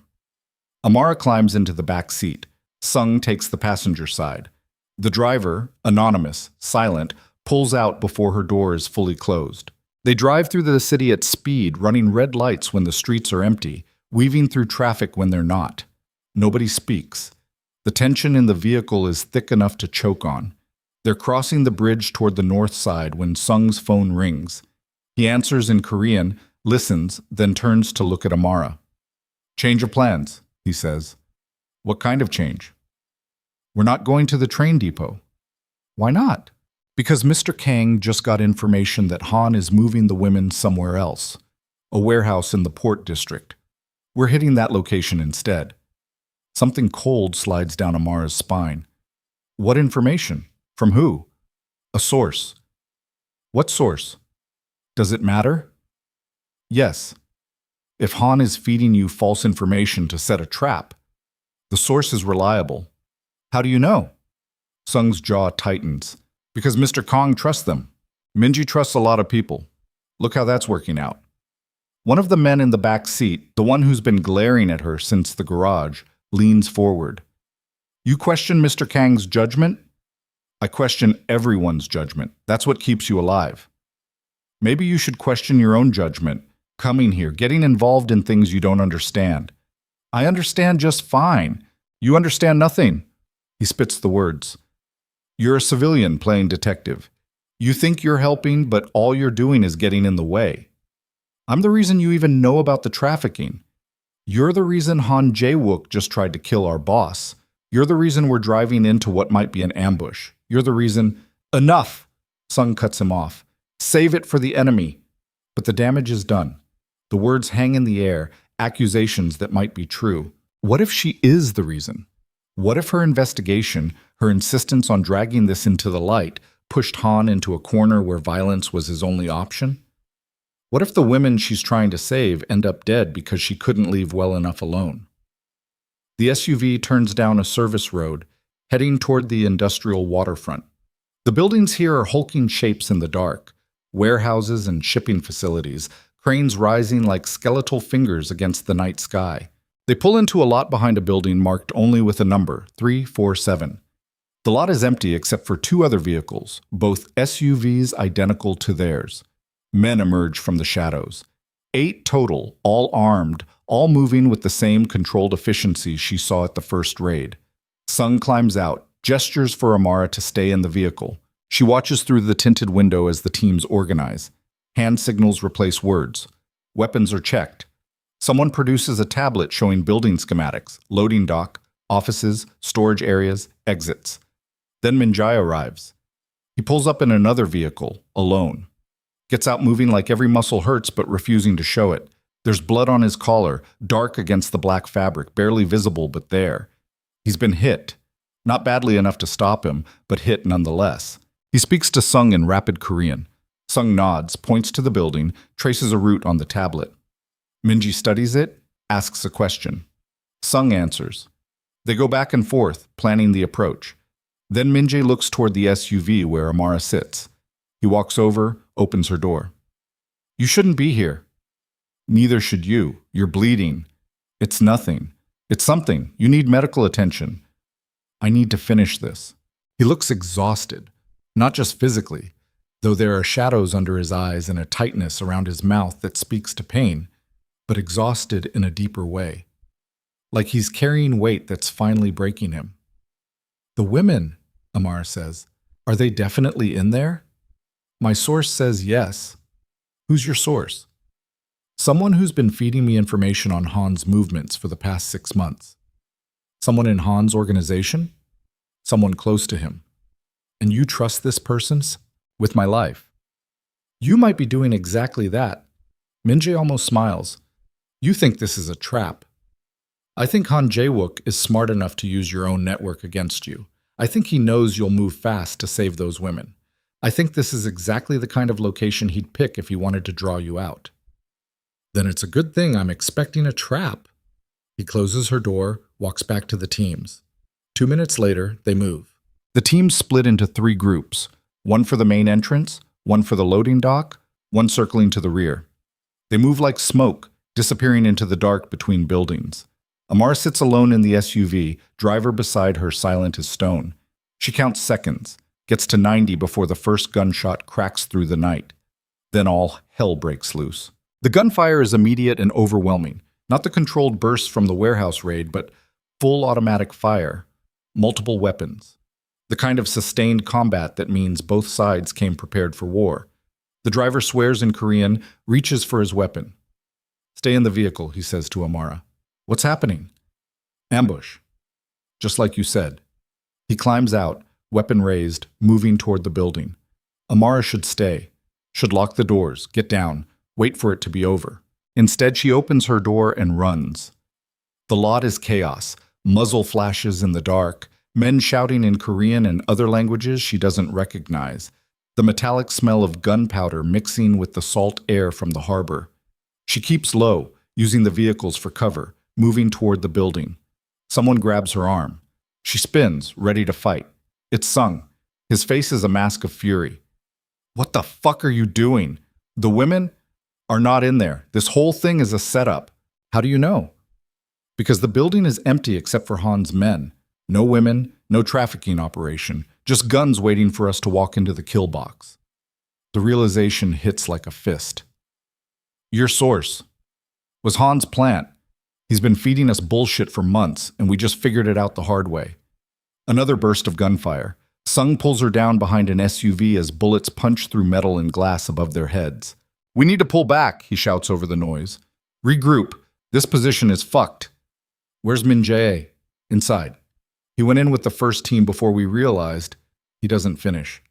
An explosion tears through the building's eastern wall, not huge, but big enough to send debris raining down across the lot, big enough to set something inside burning. Amar's heart stops. He's in there. He can handle himself. Against how many? Sung doesn't answer. She pulls free from his grip and runs toward the building. Miss Okoye! But she's already gone, sprinting across open ground toward the loading dock entrance. Bullets kick up concrete to her left. She doesn't slow. Doesn't think. Just moves. The loading dock is open, spilling smoke and the orange glow of fire. She plunges through it into hell. Inside, the warehouse is burning.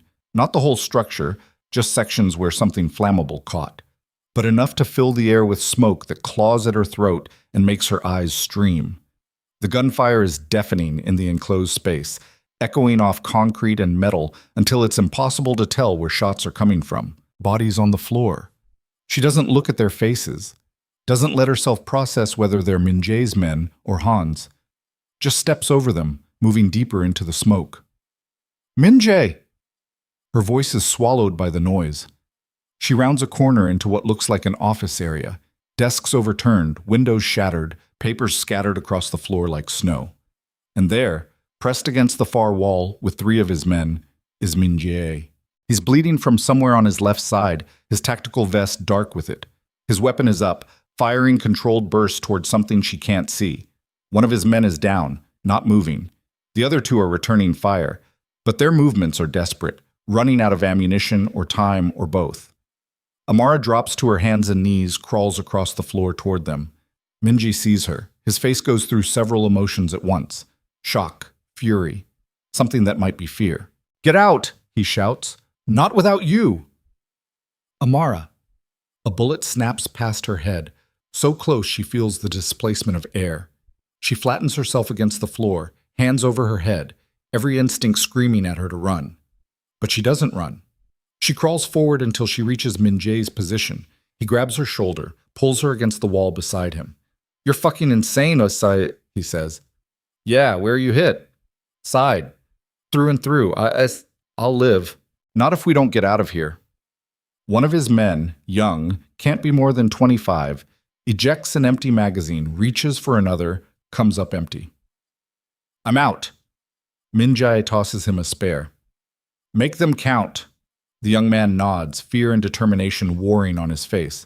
The gunfire from the other side intensifies. They're pushing forward, trying to pin Min-jae's team in this corner. How many? Amara asks. Too many. Min-jae leans around the corner, fires 3 shots, pulls back. We're surrounded, front and rear exits both covered. This was planned. Your source? I know, I already figured that out. Who was it? Later, if there is a later. He pulls out his phone, makes a call, speaks rapid Korean that sounds like orders being given to people not in this building. Then he hangs up, looks at his remaining men. Reinforcements are 7 minutes out. We hold here until they arrive. 7 minutes. Amara has no concept of how long that is in combat. Could be forever. Could be nothing. The smoke is getting thicker. The fire is spreading, eating through whatever fuel it found.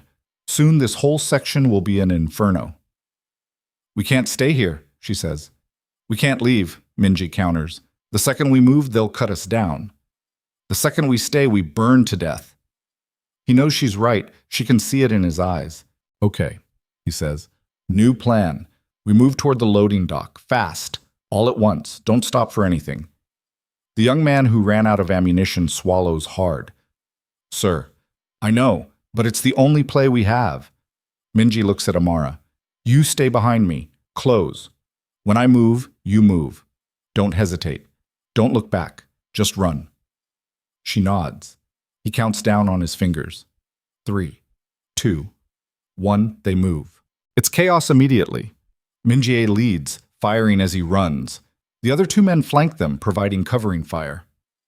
Amara runs in the center, bent low, hands over her head like that will stop bullets. The gunfire is a wall of sound. Someone screams, one of Min-jae's men, hit, going down.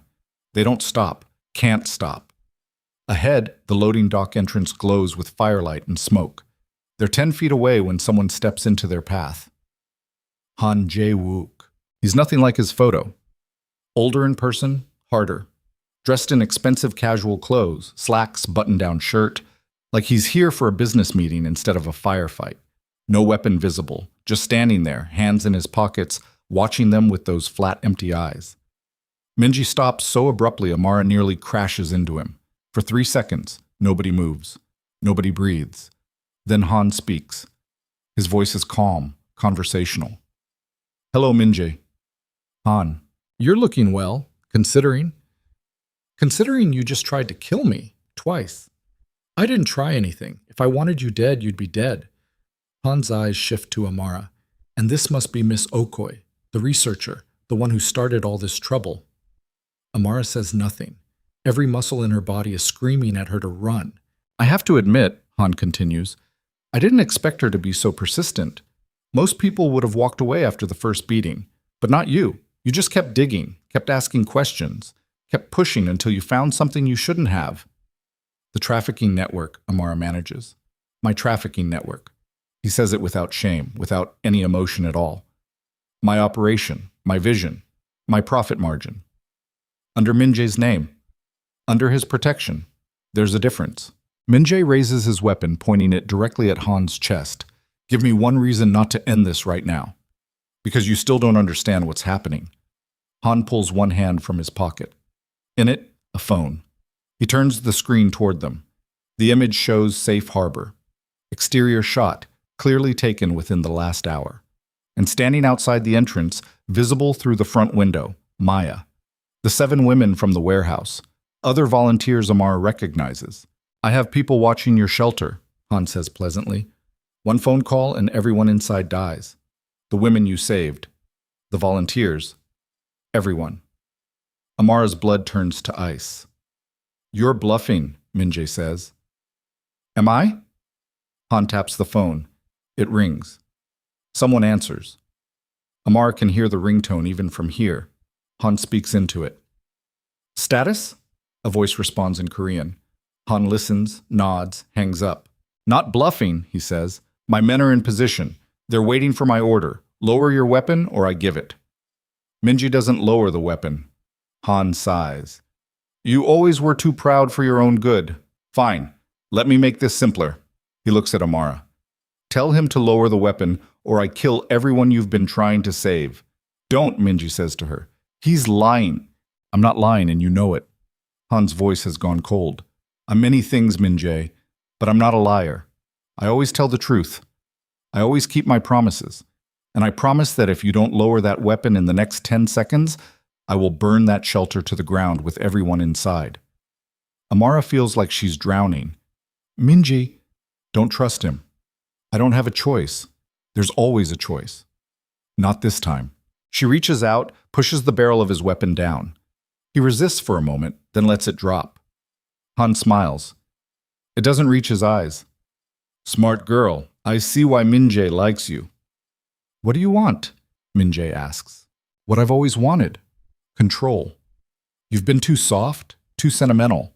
The Kong organization could be 10 times what it is, but you refuse to expand into the more profitable territories. Human trafficking is a billion-dollar industry, Minji. $1 billion we've been leaving on the table because you have ethical concerns. It's slavery. It's business. And business doesn't care about your morality. So this was always the plan. Undermine me from within, build your own operation, then what? Take over? Something like that. Though I'll admit Miss Okoi accelerated my timeline. I was planning to wait another year before making my move, but she forced my hand. He looks at Amara. You should feel proud. You dismantled a 9-year friendship in 3 months. That's impressive. Go to hell, Amara says. Eventually, but not tonight. He addresses Minjae again. Here's how this works. You walk away. Leave the Kong organization to me. Disappear. Go live on a beach somewhere. I won't pursue you, won't hunt you, won't send anyone after you. You get to live. That's more mercy than you'd give me. And if I refuse, then I kill everyone at Safe Harbor. Then I kill Miss Okoi. Then I kill everyone in your organization who might be loyal to you. Then, if you're still breathing, I kill you, slowly, painfully, in ways that make what I did to those women look gentle. The words hang in the air like poison. Minjae looks at Amara. She can see the calculation happening behind his eyes, weighing lives, weighing choices, weighing whether there's any world where this ends without blood. How do I know you'll keep your word? He asks. About leaving my people alone? Because I'm not a monster. I'm a businessman. Dead employees don't generate revenue. I'd rather have their loyalty than their corpses. And the women? The trafficking operation? Continues, expands, becomes more profitable under my management. Han shrugs. You can't save everyone, Minjae. You should have learned that by now. Amara watches Minji's face, sees the moment something in him breaks. Or maybe doesn't break. Maybe just finally accepts reality. He lowers his weapon completely, sets it on the ground, steps back. Fine, he says. You win. I always win. One condition. Han raises an eyebrow. You're not in a position to negotiate. One condition, Minjae repeats. Leave Amara alone. She walks away from this clean. No revenge, no punishment, no accidents. She's done. Out of the game. You let her go back to her normal life. And if she decides not to stay out of the game, she will. Minjae looks at Amara. Won't you? It's not a question, it's a plea. Amara wants to argue. Wants to say she'll never stop fighting, never stop exposing what Han is doing. Wants to be brave and defiant and everything she thinks she should be. But she looks at Han's empty eyes and knows he means every word. He will kill everyone at Safe Harbor. He will kill Maya. He will kill the women they saved. And he'll do it without hesitation, without remorse, without losing a single night's sleep. Yes, she says quietly. I'm done. See? Minji says to Han. Everyone walks away. Everyone lives. You get what you want. Han considers this, then nods. Acceptable. Though I'm surprised at you, Minjae. I didn't think you'd sacrifice your empire for a woman you barely know. I'm not sacrificing it for her. I'm sacrificing it because I'm tired. Of what? This. All of this. The violence, the paranoia, the constant calculation of who to trust. I built this organization thinking I could control it, make it something different than what came before. But you were right. Business doesn't care about morality, and I'm tired of pretending it does. For the first time, something like genuine emotion crosses Han's face. Almost regret. Almost. You could have been great, he says. I was great. That's the problem. Han steps aside, gesturing toward the loading dock exit. Then go, while I'm still feeling generous. Minji takes Amara's arm, starts walking. They make it 5 steps. Then Han's phone rings.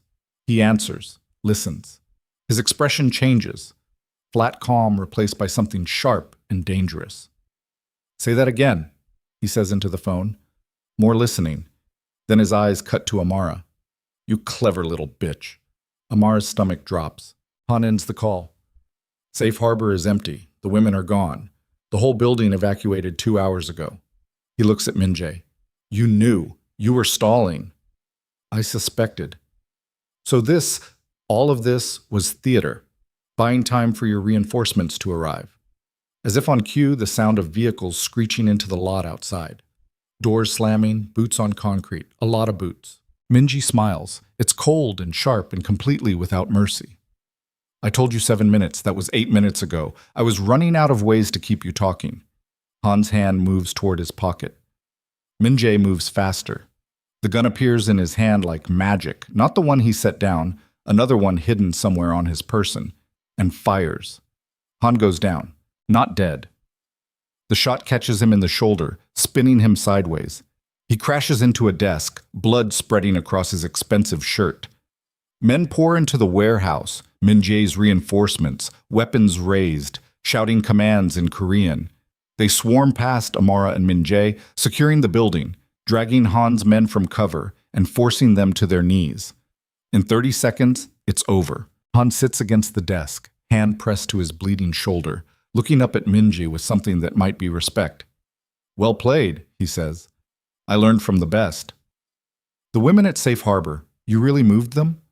2 hours ago, before I even walked into that meeting in the financial district, before your first attempt on my life. I knew you'd go after anyone I cared about, so I made sure everyone I cared about was somewhere you couldn't find them. And the source? The one feeding you my location tonight? Minjae kneels down, getting on Han's level. There never was a source. I tracked you the old-fashioned way. Surveillance, patience, knowing how you think. Then the information about this warehouse, Was me feeding you false information through channels I knew you were monitoring. You thought you were setting a trap. You walked into mine. Han starts laughing. It turns into a cough, blood flecking his lips. 9 years. 9 years I was planning this, and you outsmarted me in 3 days. No, Minji says quietly. She did. He looks at Amara. The moment you told me about the women, about the trafficking network, I knew someone in my organization was behind it. Could have been anyone. But you identified the pattern, tracked the money, figured out it had to be someone with high-level access. You gave me everything I needed to know it was Han. The rest was just execution. Amara feels like the ground is tilting. You knew it was him before you even called me? I suspected. You confirmed it. The meeting with your council, was that real? Very real. They didn't want to believe me. But after Han sent that kill team, they didn't have a choice. And this? She gestures to the warehouse, the smoke, the bodies. This was all planned? The firefight was real. Han's ambush was real. But I was ready for it. I knew he'd try to draw me out, knew he'd use the women as bait. So I moved them first, then let him think he had the advantage. You used me. I used everyone, including myself. He stands, wincing at the pain in his side. That's what this life is. Using people before they use you. Amara wants to be angry, wants to feel betrayed, but she's too exhausted to feel anything except a hollow kind of relief that it's over. Sung approaches, speaks to Min-jae in Korean. Min-jae nods, responds, then turns back to Han. You're going to tell me everything, he says. Every location, every name, every connection, every woman you trafficked, every dollar you made, every person who helped you. And if I refuse, then I stop being merciful. Han's eyes go to the gun in Min-jae's hand, then back to his face. Whatever he sees there convinces him. Okay, he says. I'll talk. Min-jae gestures to two of his men. They haul Han to his feet, start dragging him toward one of the vehicles outside. Amara watches him go. The man who built an empire on suffering. The man who looked at human beings and saw inventory. The man who almost won. Almost. Min-jae touches her shoulder. Come on, let's get you somewhere safe, real safe this time. What happens now? Now I dismantle everything Han built. Every location, every operation, every connection. I burn it all down. And the women who are still out there, the ones we haven't found yet? I'll find them, all of them. That's a promise. Why should I believe you? He looks at her, really looks at her, like he's trying to see past her skin to whatever sits underneath. Because you're the one who taught me I should care, he says. Before you, this was just business, just numbers and territory and power. You made it real. You made me see what I was ignoring. I didn't do anything except refuse to look away. That's everything. They walk out together into the cold night air. The lot is controlled chaos. Men securing prisoners, medics treating wounded, vehicles arriving and departing with military precision. Somewhere in all that movement, Amara sees the future taking shape. A war that's just beginning, even though this battle is over. More violence, more blood, more moral compromises made in the name of lesser evils. But also, women who will be free, networks that will be destroyed, a trafficking operation that will cease to exist. Maybe that's worth it. Maybe it has to be. Min-jae's phone buzzes. He checks it, and his expression darkens. What? Amara asks. Han wasn't working alone. He had partners, other organizations, people who invested in his operation expecting returns. How many? Enough that this isn't over. Enough that dismantling his network will make me a lot of enemies. Will they come after you? Absolutely. What will you do? He looks at her, and for the first time she sees something like vulnerability in his eyes. I don't know, he says honestly. This whole thing, the Kong organization, the empire I built, it was supposed to be different, supposed to be controlled, civilized, better than what came before.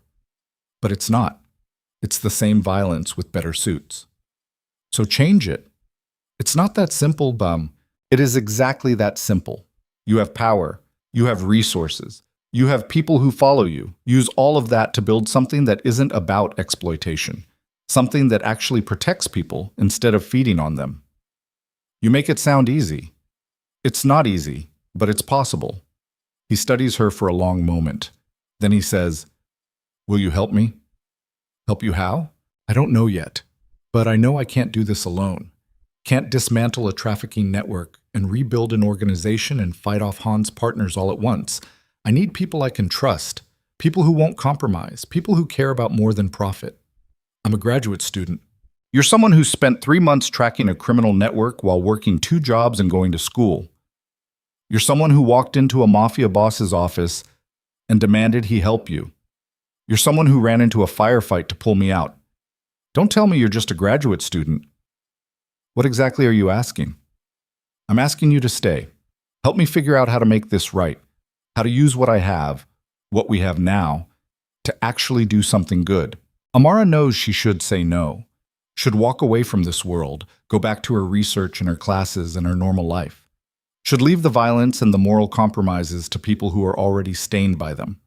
But she can't.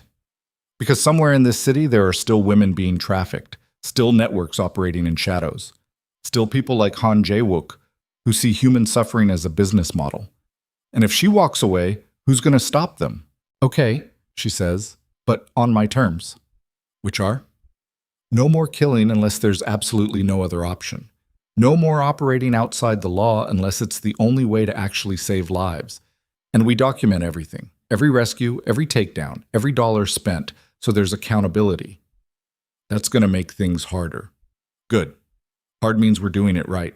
Min Jae extends his hand. "Deal." She shakes it. Around them, the warehouse smolders. In the distance, more sirens approach. Police finally responding to reports of gunfire, too late to matter. By the time they arrive, everyone will be gone. The bodies will be removed. The evidence sanitized. Another night in Itaewon where violence happened and nobody saw anything. But something has changed. Not the city, not the system, not the fundamental calculus of power and exploitation. Just 2 people standing in a parking lot covered in smoke and blood, deciding that maybe, just maybe, they can build something better from the ruins. It's not much, but it's a start. Minji's phone rings again. He answers, listens, and his face goes pale. "When?" he says into the phone. Pause. "How many?" Longer pause. "I'm on my way."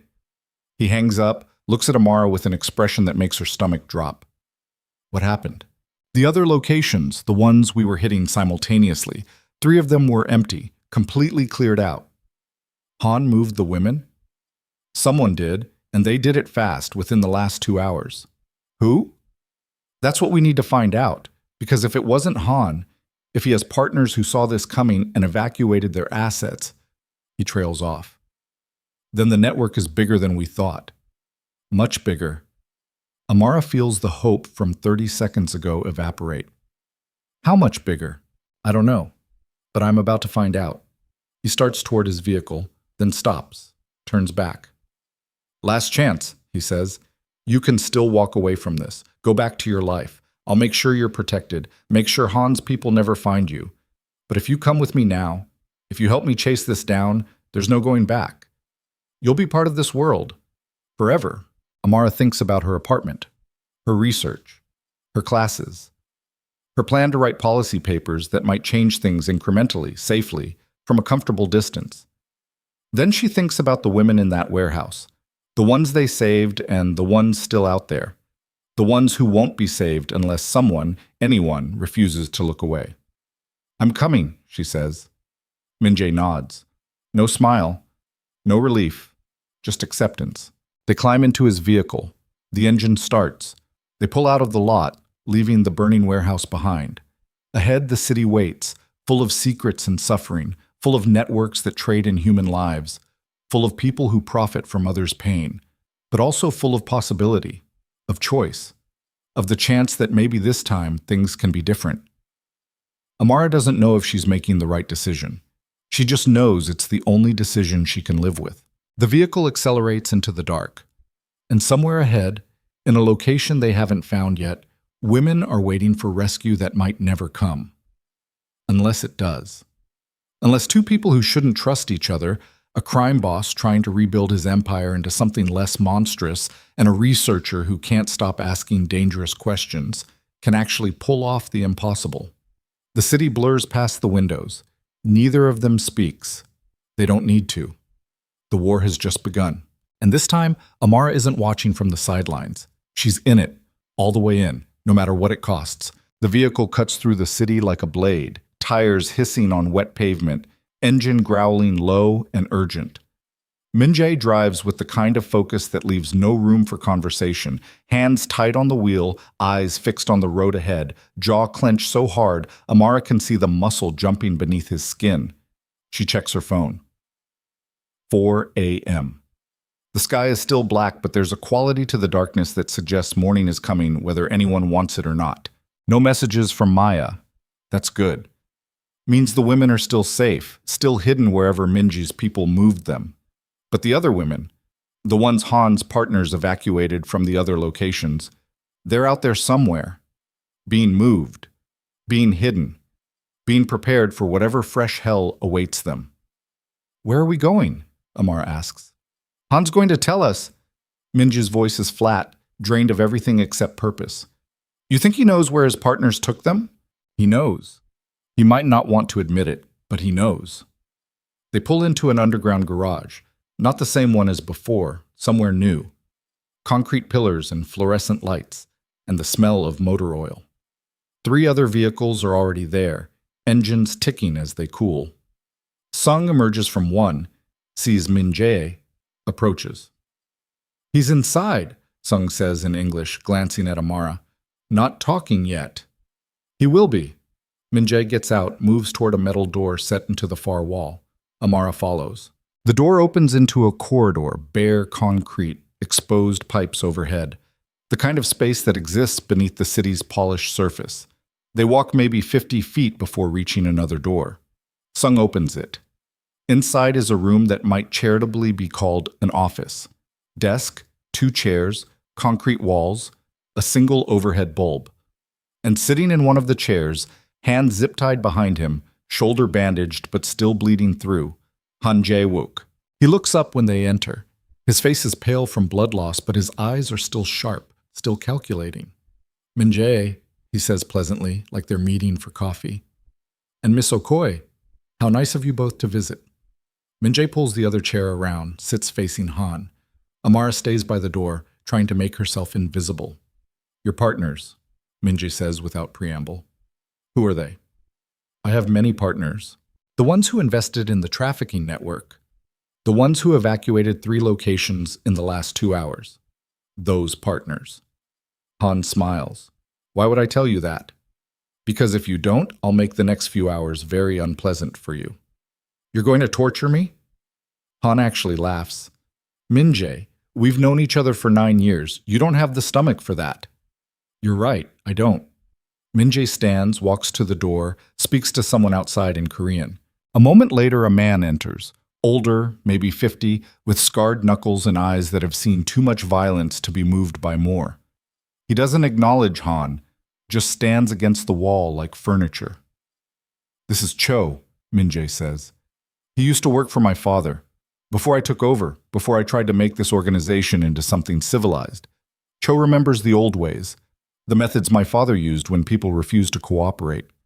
Han's smile falters slightly. I'm giving you one more chance, Min-jae continues. Tell me who your partners are. Tell me where they took the women. Or I leave you here with Cho, and I don't come back until he's finished asking you the same questions his way. Han looks at Cho. Cho looks back with the expression of someone who's already decided exactly how this is going to go. You wouldn't, Han says, but there's uncertainty in his voice now. 6 months ago, you'd be right. But 6 months ago, I didn't know you were trafficking women through my organization. 6 months ago, I still thought you were my friend. Things change. Silence fills the room like water. Finally, Han speaks. There are 3 primary investors, all based in different cities. They pooled resources to fund the initial infrastructure, the warehouses, the transportation network, the contacts overseas who recruit the women. Names. Victor Chen, Los Angeles. Runs shipping operations up and down the West Coast. Uses his container ships to move women. Min-jae nods at Amara. She pulls out her phone, starts typing notes.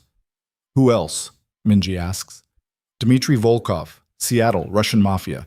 He handles distribution in the Pacific Northwest, provides protection and documentation. And the third? Han hesitates. Han, the third is someone you know, someone close to your organization.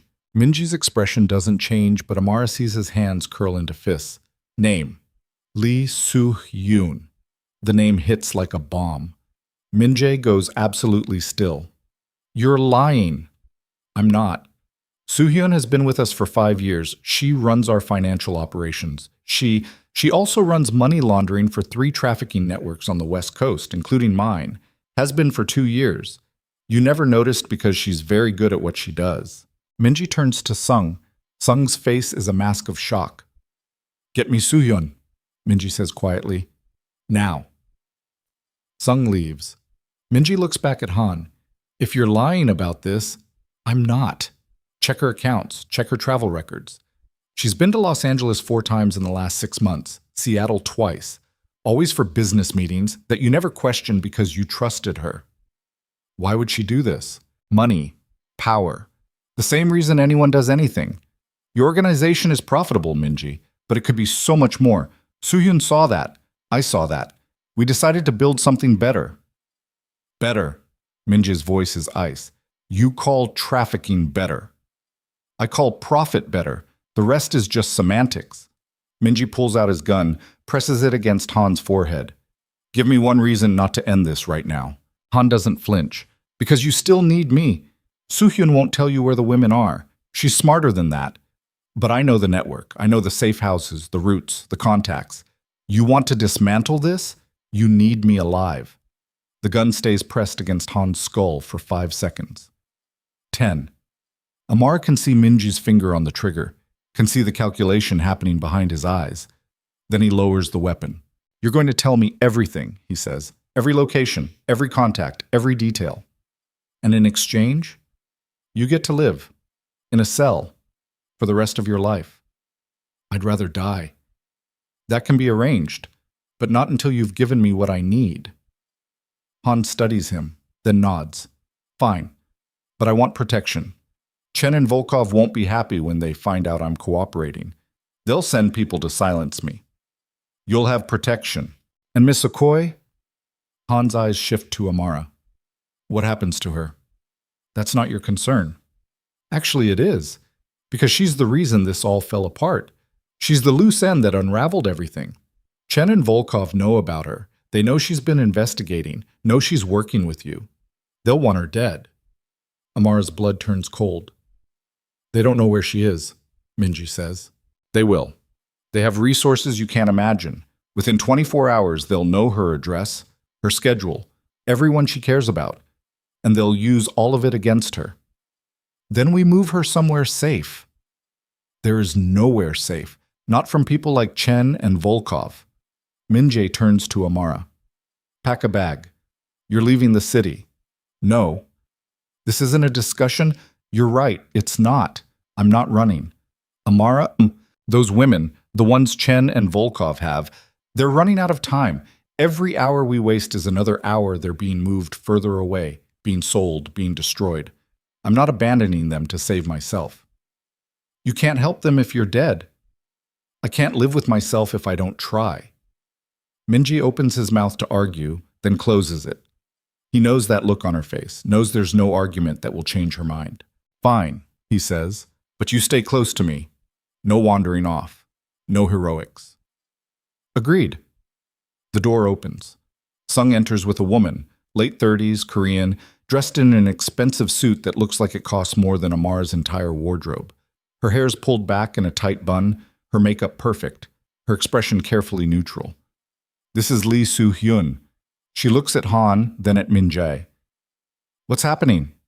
Sit down, Minjae says. I'd rather stand. That wasn't a request. Something in his voice makes her sit. Minjae remains standing, looming over her. How long? How long what? How long have you been working with Han? How long have you been laundering money for a trafficking network? How long have you been betraying everything I built? Soo-hyun's face remains perfectly composed. I don't know what you're talking about. Don't! Minji's voice cracks like a whip. Don't insult me by lying. Han already told me everything. The investments, the accounts, the trips to Los Angeles and Seattle, all of it. Soo-hyun's eyes flick to Han. Something passes between them. Recognition, maybe, or regret, or just acknowledgement that the game is over. 2 years, she says finally. I've been working with Han for 2 years. Why? Because you were wasting potential. You took over from your father, thinking you could make this organization legitimate, respectable, clean, but that's not what it is. That's not what it can ever be. We're criminals, Min-jae, and criminals who pretend to be anything else just get eaten by the ones who accept what they are. So you decided to traffic women. I decided to maximize profit. The trafficking was Han's idea. I just provided the financial infrastructure. Min-jae laughs, and it's a terrible sound. You're talking about human lives like they're inventory. Because that's what they are. In this business, everything is inventory, including us. Min-jae pulls out his gun again, points it at her head. Soo-hyun doesn't even blink. If you're going to shoot me, shoot me. But it won't change anything. Chen and Volkov will keep operating. The network will continue. You'll have killed me for nothing. Where are the women? I don't know. You're lying. I'm not. Chen and Volkov handle distribution. I handle money. We compartmentalize for exactly this reason. So if one part of the network is compromised, the rest survives. You must have some idea where they'd take them. I have guesses, but guesses won't help you find them before they're moved again. Amara steps forward. What if we make a deal? Everyone looks at her. What kind of deal? Soo-hyun asks. You tell us everything you know, locations, contacts, routes, and we protect you from Chen and Volkov. New identity, new city, enough money to start over somewhere they'll never find you. Soo-hyun laughs. You think I'm afraid of them? I think you're smart enough to know that betraying them means you're a target for the rest of your life. I think you'd rather disappear than spend every day looking over your shoulder. And what makes you think I want to disappear? I've built a good life here. Power, money, respect. Why would I give that up? Because it's over, Amara says simply. The network is compromised. Han is cooperating. Min-jae knows everything. Your choice isn't between keeping your life or losing it. It's between losing it on your terms or losing it on theirs. Soo-hyun studies her, then looks at Min-jae. Is she always this direct? Always. I can see why you like her. I don't like her, Min-jae says. I trust her. There's a difference. Soo-hyun considers this. Then, okay, I'll tell you what I know. But the protection has to be real, not just hiding me in a safe house for a week, full relocation, new documents, financial support until I'm established. Done, Min-jae says. And her? Soo-hyun nods at Amara. She comes too? What? I want her with me. Someone outside your organization. Someone who isn't compromised. Insurance that you'll keep your word. Min-jae looks at Amara. Amara looks back. No, Min-jae says. She stays here. Then I don't talk. You'll talk or what? You'll torture me, kill me? Then you get nothing. But if she comes, if I have insurance, you'll honor the deal. I'll give you everything. Every account, every contact, every location I've ever heard Chen or Volkov mention. Amara can see Min-jae calculating, weighing risks, trying to find another way. There isn't one. Fine, he says finally. She goes with you, but only until we have what we need. Then she comes back. Agreed. Soo-hyun stands, smooths her suit. There's a safe house in Portland. Chen uses it as a way station when moving women up the coast. If he evacuated the Itaewon locations tonight, that's where they'd go first. It's secure, off the grid, staffed with his people. Address, Min-jae demands. Soo-hyun rattles off a street and number. Amara types it into her phone. How many women can it hold? Amara asks. 30? Maybe 40, if they're packed tight. How many guards? Minimum of 6. Probably more if they're expecting trouble. What kind of security? Cameras, reinforced doors, panic buttons that alert Chen's people directly. You can't just kick the door down. It's built to withstand raids. Min-jae pulls out his phone, makes a call, speaks rapid Korean. When he hangs up, he looks at Sung. Get a team together. Everyone we can spare. We're hitting Portland in 3 hours. 3 hours isn't enough time, Sung starts. It's all we have. By dawn, Chen will move them again. We hit now or we lose them. Sung nods, leaves to organize. Min-jae turns to Soo-hyun. You're coming with us. If this is a trap, you die first. It's not a trap. Then you have nothing to worry about. He gestures to two of his men. They take Soo-hyun by the arms, lead her out. Amara and Min-jae are alone in the room except for Han, still zip-tied to his chair. You're making a mistake, Han says. Which one? Min-jae asks without looking at him. Going after Chen directly. He has an army. You're going to get everyone killed. Then everyone dies. But we're not leaving those women in his hands. Noble, stupid, but noble. Min-jae walks to the door, pauses. For what it's worth, I meant what I said earlier. You could have been great. We could have built something that mattered, but you chose this. You chose to look at human suffering and see profit. That's not business, Han. That's just being a monster. We're all monsters, Min-jae. You're just slower to accept it than I was. Min-jae leaves without responding. Amara follows him into the corridor. The door closes behind them, cutting off Han's voice mid-sentence. You okay? She asks. No? Stupid question. Yeah. They walk in silence until they reach the garage. The vehicles are being loaded, weapons, equipment, men moving with the controlled urgency of people who know they're about to go into combat. Sung approaches. We have 12 people. That's everyone we can pull together on short notice. 12 against at least 6, probably more, Min-jae says. Not great odds. When have the odds ever been great? Fair point.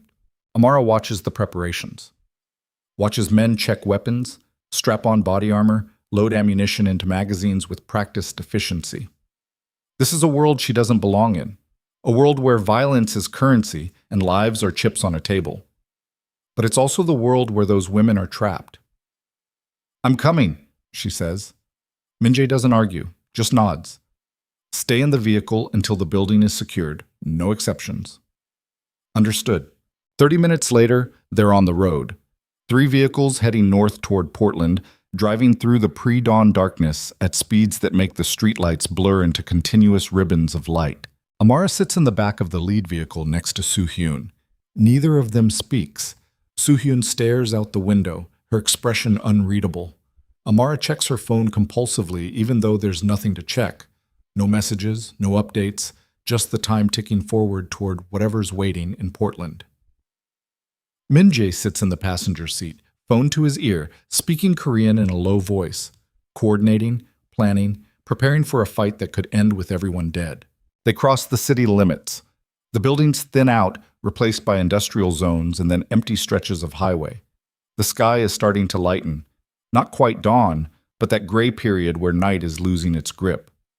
Amara's phone buzzes. She checks it. Maya, women are safe. Where are you? Amara types back, heading to Portland. Long story. Will explain when I can. Maya, Portland? What the hell is in Portland?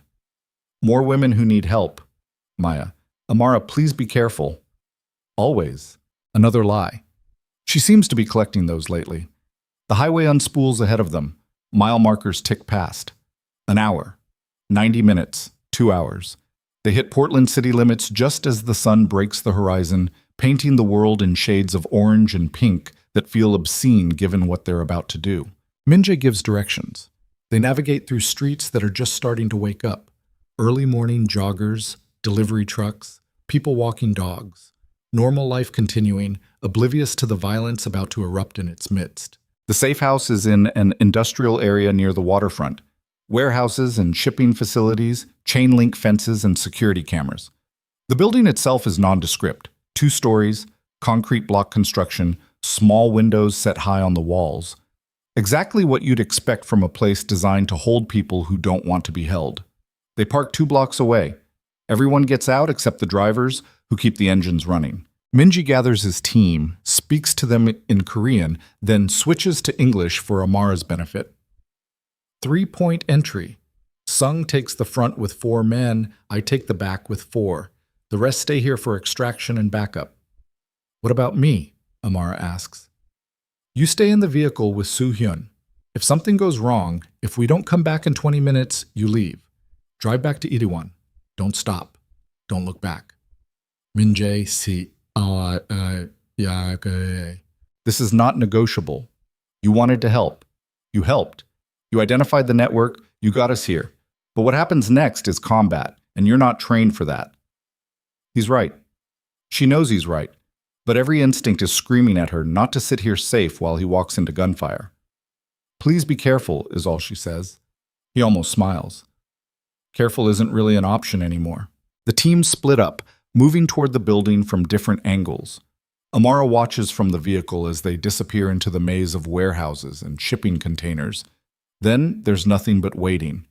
Soo-hyun checks her watch. "This is a bad idea. You're the one who gave us this location. I gave you the location because you promised protection.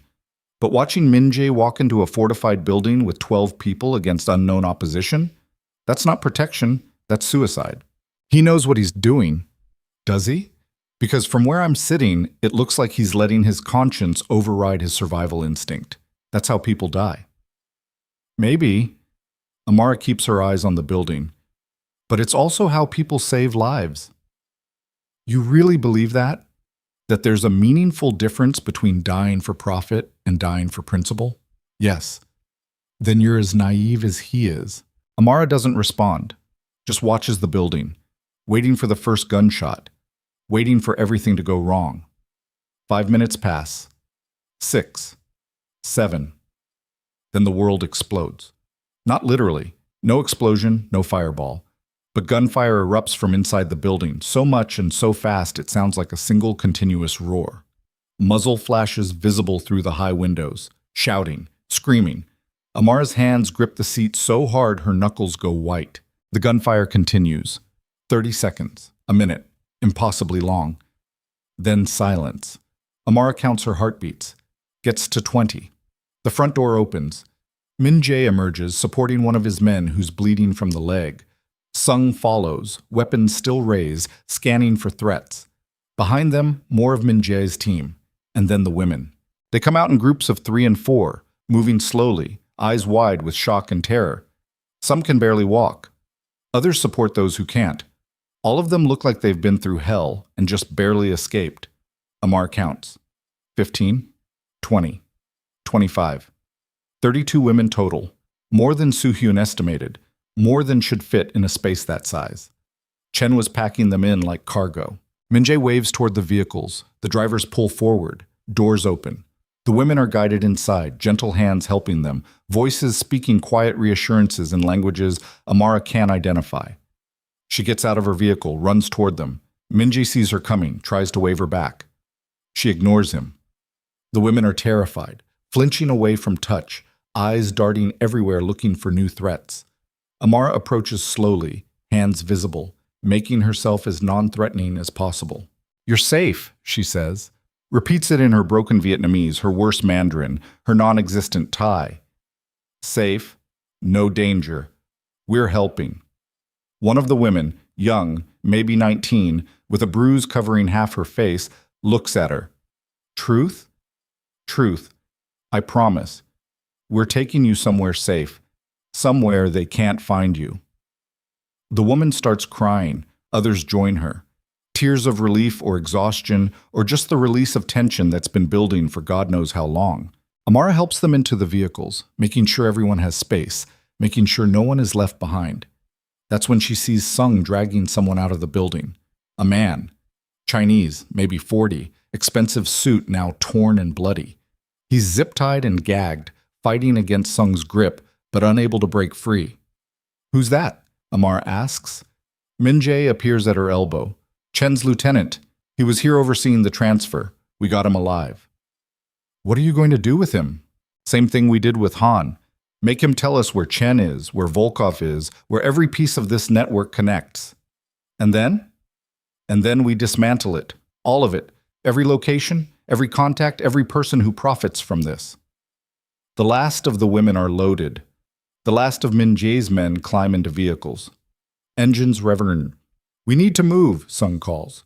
"Portland PD will be here any minute." They pile into the vehicles. Amara ends up in the back of an SUV with 5 women who won't stop shaking, who press themselves against the doors and each other like they're trying to disappear into the upholstery. The vehicles pull away just as sirens begin wailing in the distance. They drive in formation back toward Itaewon, moving fast but not so fast as to attract attention. The women gradually start to breathe normally, though none of them speak. Amara's phone buzzes. She checks it. A blocked number. A single message. You cost me 32 assets and one of my best people. I don't forgive debts like that. Watch your back, Miss Okoye. No signature. Doesn't need one. Victor Chen. Amara shows the message to Minji. His expression hardens. He's escalating. What does that mean? It means this isn't over. It means he's going to come after us directly. Not through intermediaries, not through attacks on secondary targets. He's going to try to kill everyone involved in this raid. Including the women? Especially the women. They're witnesses now, evidence. He can't afford to let them testify. Then we protect them. We're trying, but Chen has resources we can't match. Money, people, connections. He can wait us out, wear us down, find every weakness, and exploit it.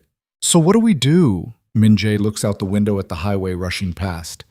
We don't wait for him to come to us. We go to him first. How? Chen's lieutenant, the one we captured, he knows where Chen operates, where he lives, where he's vulnerable. We make him talk, then we end this. By killing Chen. By whatever means necessary. Amara should object, should argue for law and justice and doing things the right way. But she's too tired, too angry, too aware that the right way has never worked for women like the one sitting next to her, trembling and broken. Okay, she says. Do what you need to do. Minjae makes a call, speaks Korean, hangs up. We have a location. Chen maintains a compound outside Los Angeles. Fortified, well-guarded, but not impenetrable. When do we move? Tonight, as soon as we get the women somewhere secure. That's not enough time to plant shots. It's all the time we have. Every hour we wait is an hour Chen uses to prepare. We hit him fast, hit him hard, and we don't stop until he's either in custody or in the ground. The vehicles continue south. The sun climbs higher. By the time they cross back into Itaewon, it's mid-morning, and the city is alive with traffic and people and normal life that feels like a lie. They pull into another underground garage, a different one, somewhere Amara doesn't recognize. Safe house number 3 or 4, she's lost count. The women are unloaded carefully, guided into a building that looks like an abandoned office complex from the outside, but is clearly something else. People are waiting. Volunteers from Safe Harbor that Maya must have sent, medical personnel, translators. Amara watches the women disappear inside. 32 lives that almost weren't lives anymore. 32 reasons to keep going. Minjae touches her shoulder. You should rest. I'm fine. You're not. None of us are. But we have 8 hours before we move on Chen. Use that time to sleep, eat, whatever you need. What are you going to do? Talk to Chen's lieutenant. Get the information we need. I'm coming with you. Amara, Sal, I'm coming. I need to see this. Need to understand what we're up against. He looks at her for a long moment, then nods. Fine, but don't interfere. They walk through the building, past rooms where the rescued women are being evaluated, past guards stationed at every entrance, past evidence of an operation much larger than Amara realized. How many people does Minji have working for him? How much infrastructure has he built while still pretending to run a legitimate organization? They descend stairs into a basement level. The temperature drops. The walls are bare concrete. At the end of a corridor is a door with 2 guards flanking it. Minjae nods to them.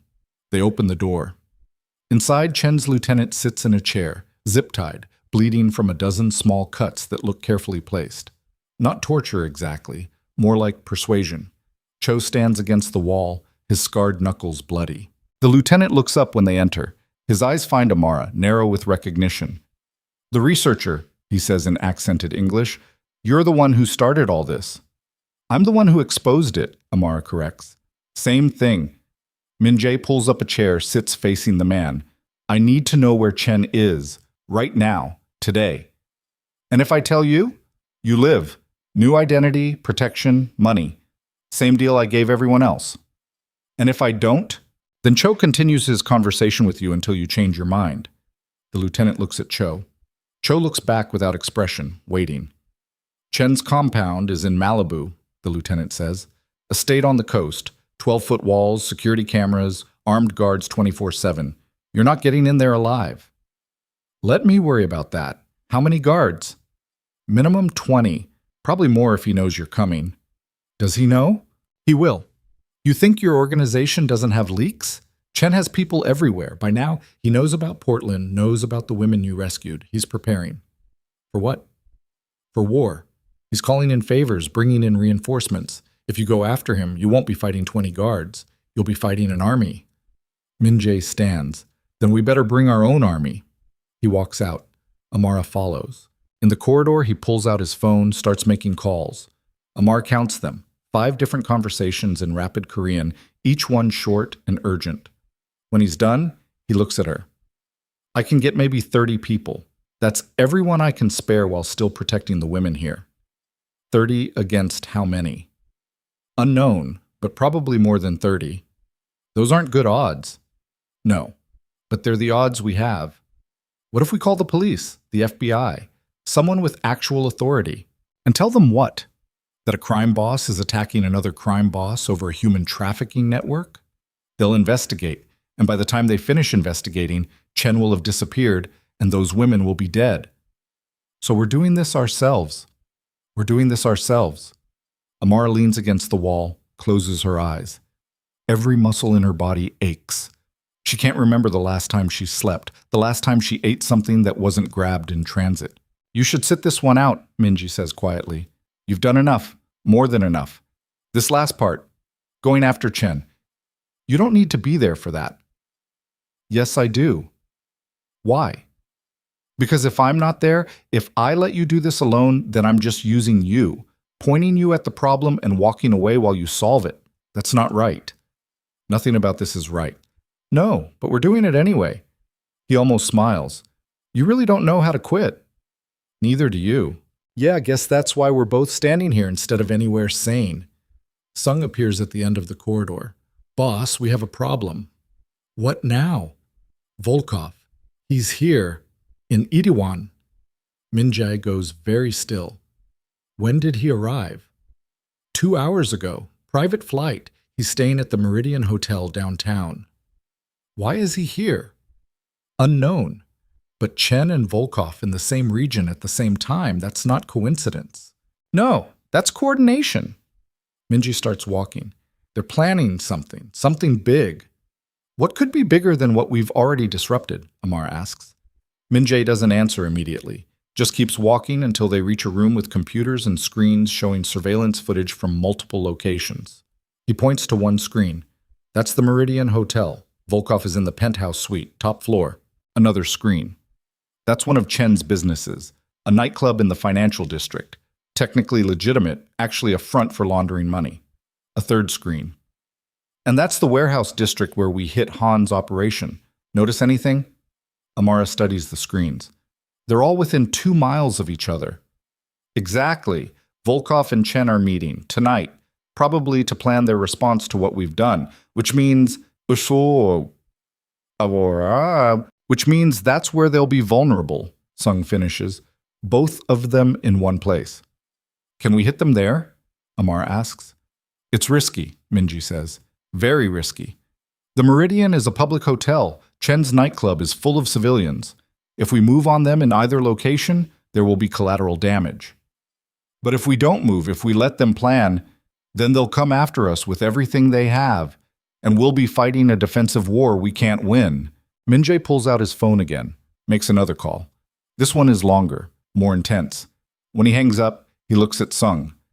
Get everyone ready. We're moving in 4 hours. Target is Chen's nightclub. We go in fast, we extract both targets, we get out before the police arrive. What about civilians? Sung asks. We clear them first. Fire alarm, bomb threat, whatever it takes. Nobody innocent gets hurt. And after we have Chen and Volkov, after that we find out exactly how deep this network goes. We find every person involved, and we end it. Sung nods, leaves. Min-jae turns to Amara. Last chance to walk away. Stop asking me that. I mean it. What we're about to do, assaulting a nightclub, kidnapping 2 major crime figures, this is the point of no return. After tonight, there's no going back to normal, no pretending any of this didn't happen. I crossed that point 3 days ago when I walked into Club Obsidian with a bruised face and a death wish. You didn't have a death wish? Didn't I? I knew confronting you was dangerous, knew getting involved in this would probably get me killed. But I did it anyway because I couldn't stand the idea of those women suffering while I did nothing. And now? Knowing what you know, having seen what you've seen, would you still make the same choice? Amara thinks about the warehouse, the gunfight, the blood, the bodies, the women trembling in the back of vehicles, traumatized and broken, but alive. Yes, she says. I'd make the same choice. Every time. Minjai nods slowly. Then let's finish what we started. 4 hours later, they're parked 2 blocks from Chen's nightclub, a place called Obsidian, because apparently these people have no imagination when naming their establishments. The building is sleek glass and steel, expensive and modern, the kind of place where people pay $50 for a cocktail and pretend they're living their best life. Minji's team is spread across 6 vehicles. 30 people total, all armed, all wearing civilian clothes that will blend in with the club crowd. The plan is simple. Create a distraction, clear the building, move on Chen and Volkov while they're exposed. Simple doesn't mean easy. Amara sits in one of the vehicles with Soo-hyun, who's still technically their prisoner but has been helpful enough that the zip ties came off. You're really going through with this, Soo-hyun says. Yes. You know they'll kill you if they can. They'll try. And you're okay with that? I'm not okay with any of this. But I'm done letting fear make my decisions. Soo-hyun looks at her with something that might be respect. You're either very brave or very stupid. Probably both. Minji's voice crackles over the radio. Teams in position. Confirmations come back in Korean. On my mark. 3, 2, 1. Go. The fire alarm in Obsidian starts screaming. People pour out of the building, confused, annoyed, some still holding drinks. Security tries to maintain order, but there's too many people, too much chaos. Minjai's people move through the crowd, filtering toward the entrance as civilians filter out. Within 2 minutes, the building is clear except for security and whoever's still inside refusing to evacuate. The teams enter. Amara watches from the vehicle as they disappear into Obsidian. Counts seconds. Gets to 40 before the first gunshot echoes from inside. Then more. A sustained firefight that sounds impossibly loud even from 2 blocks away. They knew we were coming, Soo-hyun says quietly. How? Because Chen and Volkov aren't stupid. They knew Min-jae would come after them, so they set a trap, made themselves look vulnerable when actually, another explosion. This one big enough to blow out the nightclub's front windows, sending glass raining down onto the street. People scream, cars screech to a stop. Someone calls 911. Amara's hand is on the door handle before she realizes she's moving. Don't, Soo-hyun says. You'll just get killed. I can't sit here. You can, and you will, because running in there won't help Min-jae. It'll just give him one more person to worry about. Soo-hyun's right. Amara knows she's right. But watching from safety while people she's started to care about walk into an ambush feels like cowardice. Her phone buzzes. She checks it. Min-jae, trapped 2nd floor, heavy resistance. If I don't make it. The message cuts off. Amara's heart stops. She looks at Soo-hyun. I have to go. Don't be stupid. But Amara's already out of the vehicle, running toward Obsidian, running toward the gunfire and explosions and smoke. Running toward the man who's become something she can't define but can't abandon. Behind her, Soo-hyun shouts something. Ahead, the building burns. And somewhere inside, Min-jae is running out of time. Amara hits the entrance of Obsidian at a dead run, smoke pouring out through the shattered windows. The fire alarm still screaming its mechanical warning into the night. The lobby is chaos. Overturned furniture, shattered glass crunching under her boots. The acrid smell of gunpowder mixing with something chemical that burns her throat. Bodies on the floor. She doesn't look at their faces. Can't afford to process whether they're Min-jae's people or Chen's or just security guards who showed up for a paycheck and got a war instead. Gunfire echoes from above. 2nd floor, just like Min-jae's message said. She finds the stairs, takes them 2 at a time, keeping low, hand trailing the wall for balance. The 2nd floor opens into what was probably a VIP lounge. Leather couches, a bar with bottles still standing miraculously intact, floor-to-ceiling windows overlooking the city. Half of it is on fire. The other half is a kill box. Min-jae is pinned behind an overturned table with 3 of his men. They're returning fire toward the far side of the room where figures move behind cover, muzzle flashes in the smoke like lightning in storm clouds. Amara drops to her stomach, crawls across the floor toward Min Jae's position. Bullets snap overhead, punching through drywall and glass. The sound so loud it's less sound than pressure that makes her ears ring. She reaches the table. Min Jae sees her, and his face goes through shock, fury, fear in rapid succession. "What the fuck are you doing here, Shees?" he shouts over the gunfire. "Your message cut off, So you ran into a firefight? You're welcome." A bullet tears through the table inches from her head, sending splinters exploding into her cheek.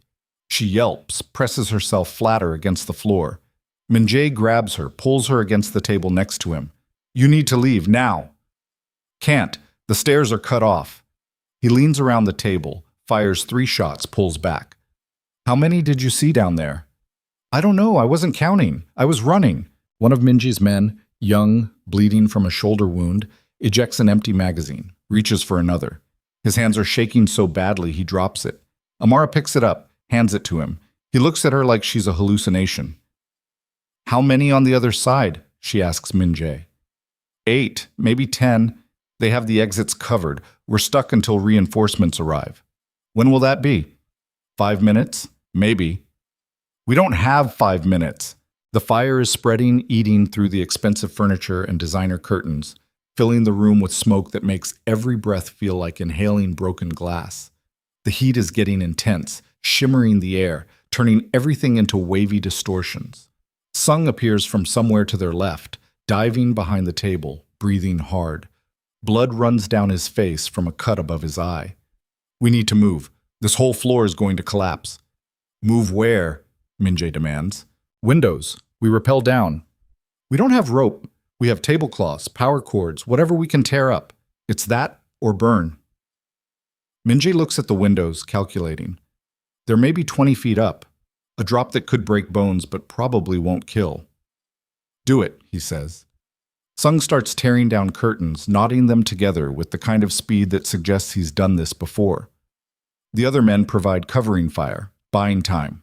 Amara helps, her fingers fumbling with knots she learned in some half-forgotten camping trip a decade ago. The fabric is heavy, expensive, not designed for this. But it holds when she tests it. They tie one end to a support column, throw the other out the window. It reaches maybe 3/4 of the way down. The rest will be freefall. "Ladies first," Sung says to Amara. "I'm not." "You're the least trained. You go first, so if something goes wrong, we can pull you back up. Now go." She looks at Min Jae. He nods. Amara grabs the makeshift rope, swings her legs out the window. The drop below looks impossibly far, the concrete below impossibly hard. Her heart is trying to climb out through her throat. "Don't look down," Min Jae says. "What the fuck else should I look at?" "Me. Look at me." She does. His eyes are dark and steady and somehow calm despite the chaos around them. "You can do this," he says. "Climb down until you run out of rope, then drop. Bend your knees when you land. Roll if you can. And if I can't, then it's going to hurt. But you'll live." She starts climbing down, hand over hand, feet braced against the building's exterior. The makeshift rope sways and stretches under her weight, making her stomach lurch. Below, the ground seems to get further away instead of closer. She makes it to the end of the rope. Below her, maybe 8 feet of empty air. She can do this. People survive falls from this height all the time. She lets go. The fall lasts forever and no time at all. Then she hits concrete, knees buckling, momentum carrying her into a roll that slams her shoulder into the ground, hard enough to make stars explode across her vision. But she's down. She's alive. She looks up. Min Jae is already climbing down, moving fast. One of his men follows. Then another. Gunfire erupts from the window above them. Chen's people realize what they're doing, trying to pick them off as they descend. Min Jae drops the last 10 feet, lands in a crouch, weapon already up and firing back at the window. "Move! Get to the vehicles!" They run. The street is pandemonium now, police sirens getting closer, fire trucks, emergency responders, people filming on their phones, news crews setting up, the whole apparatus of public witness descending on what's supposed to be a covert operation. They reach the vehicles. Sung is already there somehow, along with most of the team. Not all. Amara counts faces and comes up short. Where's everyone else? She asks. Dead or still inside, Sung says flatly. We lost 7. 7. 7 people who woke up this morning and made choices that led them to this parking lot, this moment, this permanent nothing. Amara feels like she's going to be sick. Minji grabs Sung's shoulder. Chen and Volkov? Gone. They had an escape route we didn't know about, underground tunnel connecting to the building next door. By the time we figured it out, they were in the wind. Fuck. Minji punches the side of the vehicle hard enough to dent it. Fuck. We still have their networks, Sung offers. We still have the information from Han and Soo-hyun. Information doesn't matter if they're still alive to use it. They'll rebuild. They'll come after us. His phone rings. He answers, listens. His expression changes from fury to something colder, more dangerous. When? Pause. How many? Pause. I'm on my way. He hangs up, looks at Amara. Chen sent people to the safe house, the one where we have the women. Amara's blood turns to ice. Are they under attack? Right now. They pile into vehicles, tires screaming as they accelerate away from Obsidian just as police cruisers arrive. The drive across the city is a blur of red lights run, traffic scattered, horns blaring. Amara's phone won't stop buzzing. Messages from Maya. Safe house under attack, women barricaded in back rooms, armed men trying to break through. Where are you? We need help. Amara, please. The messages stop. Amara tries calling. It rings and rings, no answer. Drive faster, she says. We're already... I don't care. Faster. The safe house is on fire when they arrive. Not metaphorically, actually burning, flames climbing the exterior walls, smoke pouring from broken windows. Gunfire cracks from inside, sporadic and desperate. Minji's people don't wait for orders. They're out of the vehicles and moving before the engines stop, weapons up, coordinating in rapid Korean as they approach the building. Amara runs with them. Minjae tries to grab her arm, but she's already passed him, through the front door into hell for the second time in an hour. The interior is worse than Obsidian. Narrower corridors, more smoke, bodies everywhere. She steps over them, following the sound of gunfire toward the back of the building. A door at the end of the hall, reinforced with furniture pushed against it from the inside.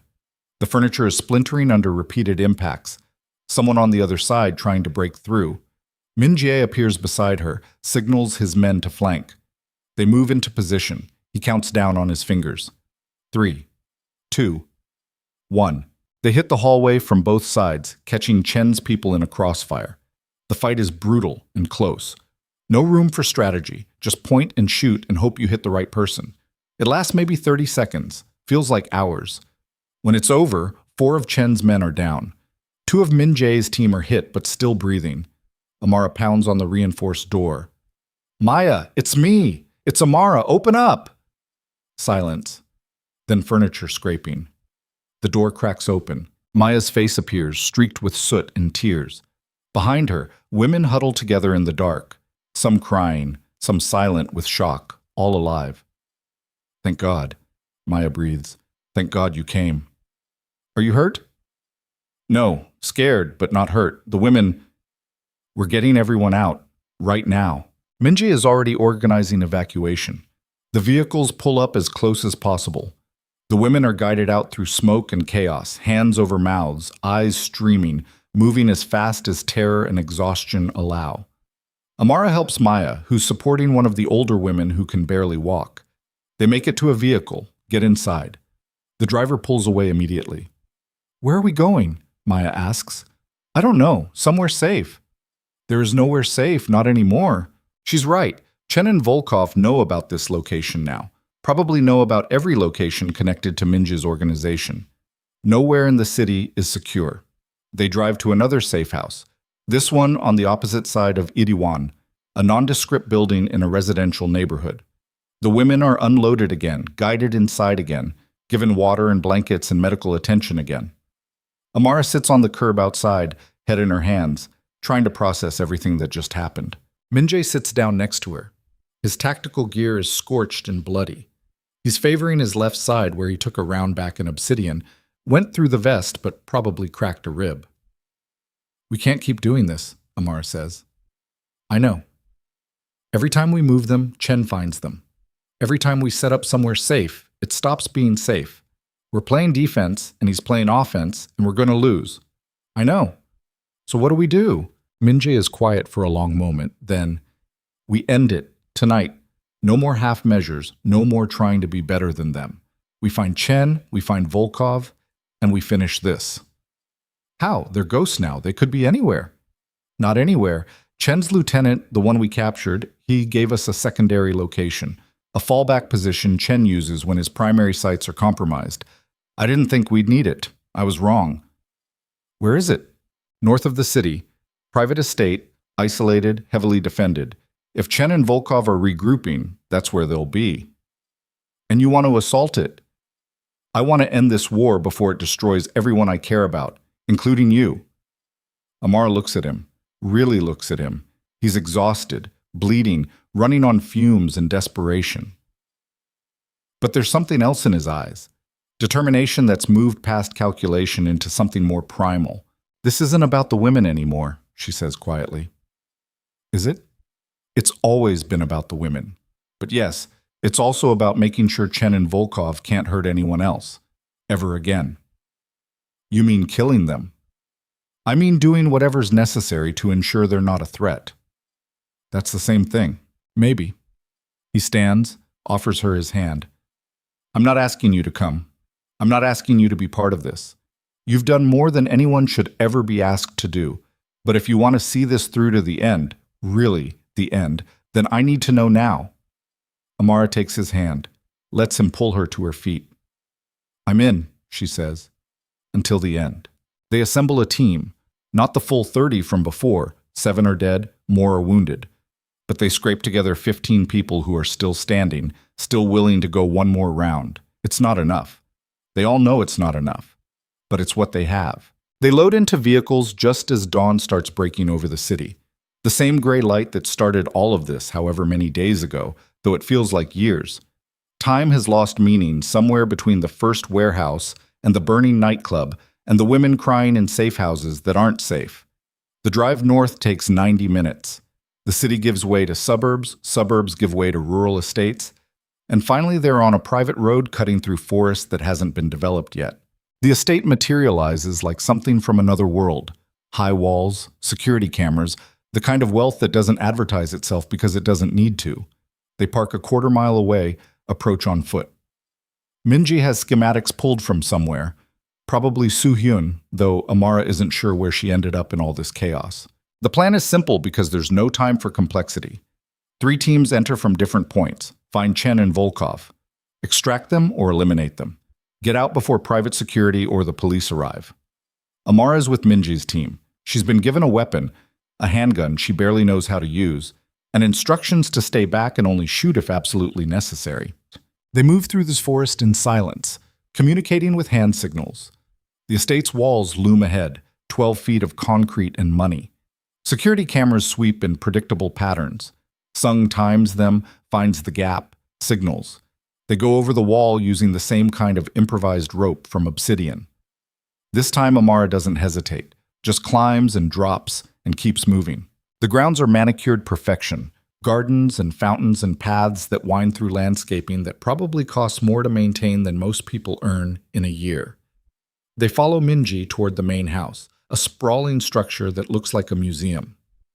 That's when the lights come on.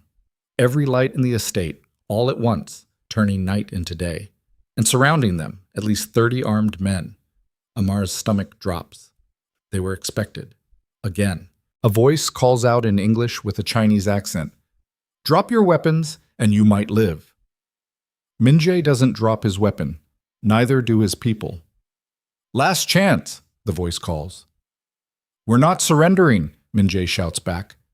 Then you're dying, all of you. That's when Victor Chen steps into view. 50s, expensive casual clothes. The kind of face that could be anyone's uncle until you see the eyes. Cold. Empty, calculating.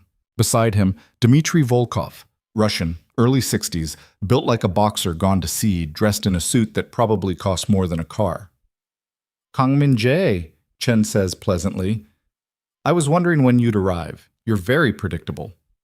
And you're very patient, setting all these traps. Not patience, just strategy.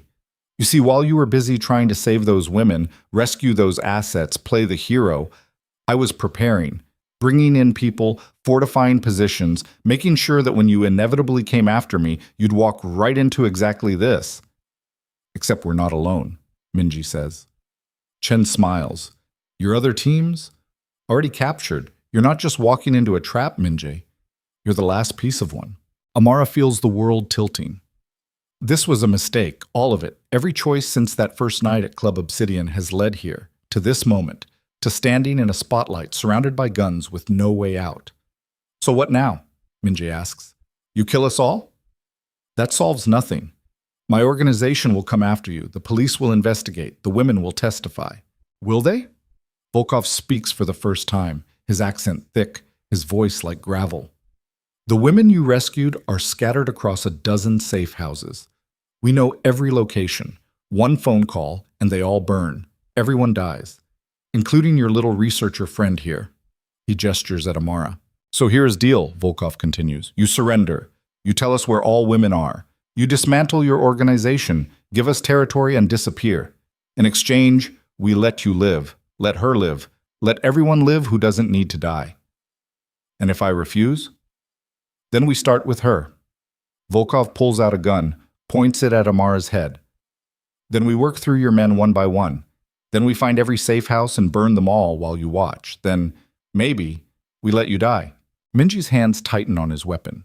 Amara can see the calculation happening. The same calculus that's defined every decision he's made since this started. Save the many or save the few. Save the organization or save the person standing next to him. Don't, Amara says quietly. Amara, don't give them anything. They're lying. They're going to kill us anyway. Smart girl, Chen says. She's absolutely right. But hope is a powerful drug, isn't it? Makes people do stupid things. Minji looks at Amara. She sees something in his expression shift. Not resignation, but decision. Okay, he says to Chen. You win. He lowers his weapon, sets it on the ground, steps back with his hands raised. His men look shocked. Sung starts to protest in Korean, but Minji cuts him off with a sharp command. One by one, they lower their weapons. Chen smiles. See? That wasn't so hard. That's when everything explodes. Not literally, though there are explosions. But police vehicles pour through the estate gates, sirens wailing. Helicopters appear overhead, spotlights cutting through the dawn. Federal agents in tactical gear swarm from every direction, weapons raised, shouting commands. Chen's face goes from triumph to confusion to fury in seconds. What is this? He demands. Minji picks up his weapon. This is checkmate. 3 hours earlier, while Amar was helping evacuate women from the burning safe house, Minji made a call. Not to his people, not to another crime boss, to the FBI. He gave them everything. Every location Han and Soo-hyun identified, every piece of evidence collected over months of investigation, every detail of Chen and Volkov's trafficking network, including financial records, witness statements, and the locations where women were being held. In exchange, he asked for one thing: let him bring Chen and Volkov to one location where they could be arrested together. The FBI agreed. They'd been investigating Chen and Volkov for years, but could never get enough evidence to move. Minji handed them a complete case on a silver platter. All he had to do was walk into one more trap and survive long enough for the cavalry to arrive. Which he did, barely. Federal agents swarmed Chen and Volkov, forcing them to the ground, zip-tying their hands. Others secured Chen's security team. Within minutes, the entire estate is locked down. A woman in an FBI jacket approaches Minji. Mr. Kang? That's me? Special Agent Reeves. We spoke on the phone. The evidence I promised is in a secure location. I'll get you access once my people are clear. And your organization will cooperate fully with any investigation into the trafficking network. Beyond that, I invoke my right to legal representation before discussing anything further.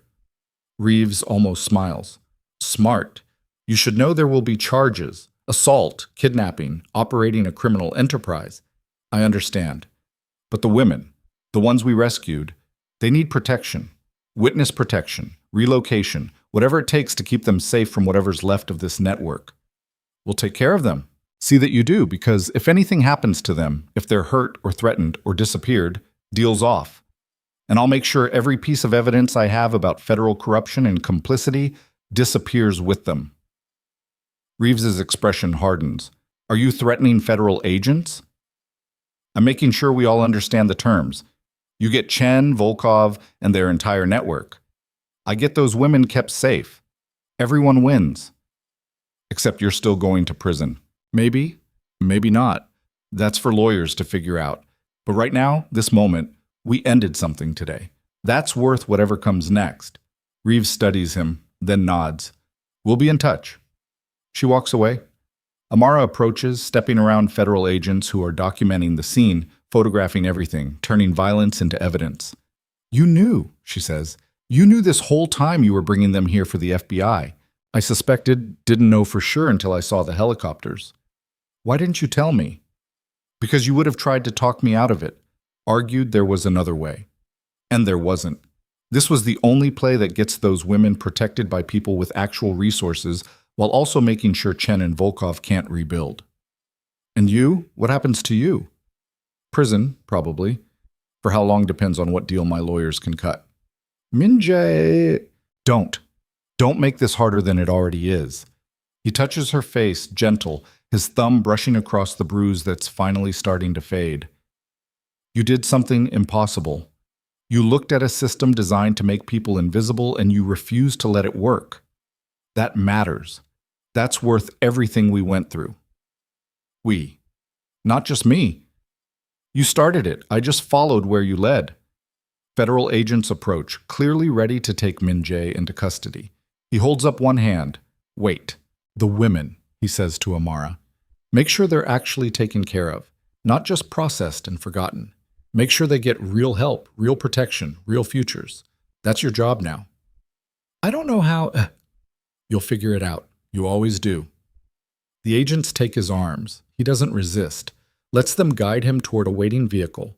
Lets them read him his rights.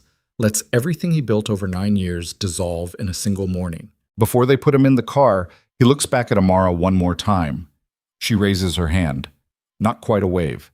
Just acknowledgement that this moment is ending. This chapter is closing. This particular story has run its course. The vehicle pulls away. Amara stands alone in the manicured gardens of an estate that will probably be seized as evidence, surrounded by federal agents and the smoking ruins of what was supposed to be a simple investigation into a trafficking network. Her phone buzzes. Maya. Where are you? Long story. Are the women safe? FBI just showed up. They're asking questions, taking statements. What did you do? What I had to. I'll explain later. She hangs up. Walks toward where her vehicle is parked, or was parked before the FBI blockaded everything. One of the agents, young, maybe fresh out of Quantico, approaches. Ma'am, we're going to need you to come with us. Answer some questions. Am I under arrest? Not yet. But you're a witness to multiple felonies, so you need to cooperate. I want a lawyer. That's your right. But it'll go easier if she...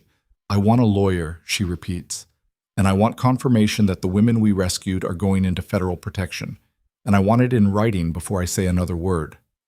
The agent sighs. This is going to take a while. I've got time. My mic. It takes 6 weeks. 6 weeks of depositions, interviews, lawyers arguing in rooms Amara isn't allowed into. 6 weeks of headlines about the largest trafficking network bust in a decade, about a crime boss who turned state's evidence, about dozens of women rescued from a fate worse than death. The media makes it simple, heroic. A story with clear good guys and bad guys. Amara knows it's more complicated than that. Chen and Volkov are in federal custody awaiting trial. Their network has been dismantled. Over 40 arrests, 17 locations raided, nearly 200 women removed from various stages of trafficking and exploitation. Han Jae-wook cut a deal. He's testifying against everyone in exchange for a reduced sentence. He'll spend the rest of his life in prison, but at least it's life instead of death. Soo-hyun disappeared. Witness protection, probably. New name, new city, new life, bought with information that led to the arrests of 15 other key players in the network. Min-jae is in federal prison awaiting trial. His lawyers are negotiating, trying to get credit for cooperation, for turning over evidence, for helping bring down an organization he was technically part of. The prosecutors want him in prison for 20 years. His lawyers think they can get it down to 5. Amara visits him once. The prison is exactly what you'd expect. Concrete and razor wire, guards who look through you instead of at you, visitors speaking into phones through bulletproof glass. Minjai looks different, older maybe, or just more real. Prison jumpsuits don't lie the way expensive suits do. "You didn't have to come," he says through the phone. "I wanted to see how you were." "I'm alive. That's better than I expected." Your lawyers think they can get the sentence reduced. My lawyers are optimistic. I'm realistic. I built a criminal empire and operated it for almost a decade. Even with cooperation, even with turning evidence, I'm not walking away from that. What you did at the end, calling the FBI, ending the network, that should count for something. It counts for reducing my sentence from 20 years to maybe 5. That's something. Not redemption, but something. They sit in silence, holding phones, separated by glass and choices that can't be unmade. "The women," Minjay says. "Are they okay?" "Most of them. Some went into witness protection. Others got asylum, green cards, whatever they needed to stay legally. A few went back to their home countries. Not all stories have happy endings, but they have endings. That's more than they had before." "What about you?" "I'm finishing my degree, writing my thesis on transnational crime networks and their impact on vulnerable populations, using everything I learned, everything we did, to maybe help change policy, make things better for the next generation of women who fall through the cracks." Policy papers. "I know, it's not the same as action, but it's what I can do from here. It's important, don't diminish it." Another silence. "I need to ask you something," Amar says. "That first night, Club Obsidian, when I told you about the trafficking network, did you already know?" Minji looks away, then back. "I suspected something was happening. Money moving in patterns that didn't make sense. Han taking trips I wasn't briefed on. But I didn't want to believe it. Didn't want to admit my own organization had been corrupted under my watch. So I forced your hand. You gave me an excuse to do what I should have done months earlier. For that, I'm grateful. Even though it ended with you here? Especially because it ended with me here. I spent 9 years trying to be a better version of my father, trying to run a criminal organization with ethics and principles. But there's no such thing. You can't build something good on a foundation of violence. Eventually, the violence wins. I'm just glad I figured that out before more people got hurt." A guard taps Amar's shoulder. 2 minutes. She nods, turns back to Minjay.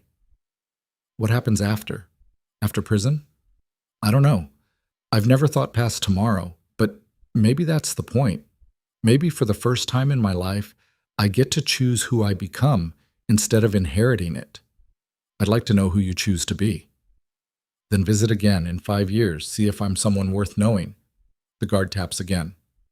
Time. Amara stands. Minjay stands. "Thank you," he says. "For what?" "For not looking away.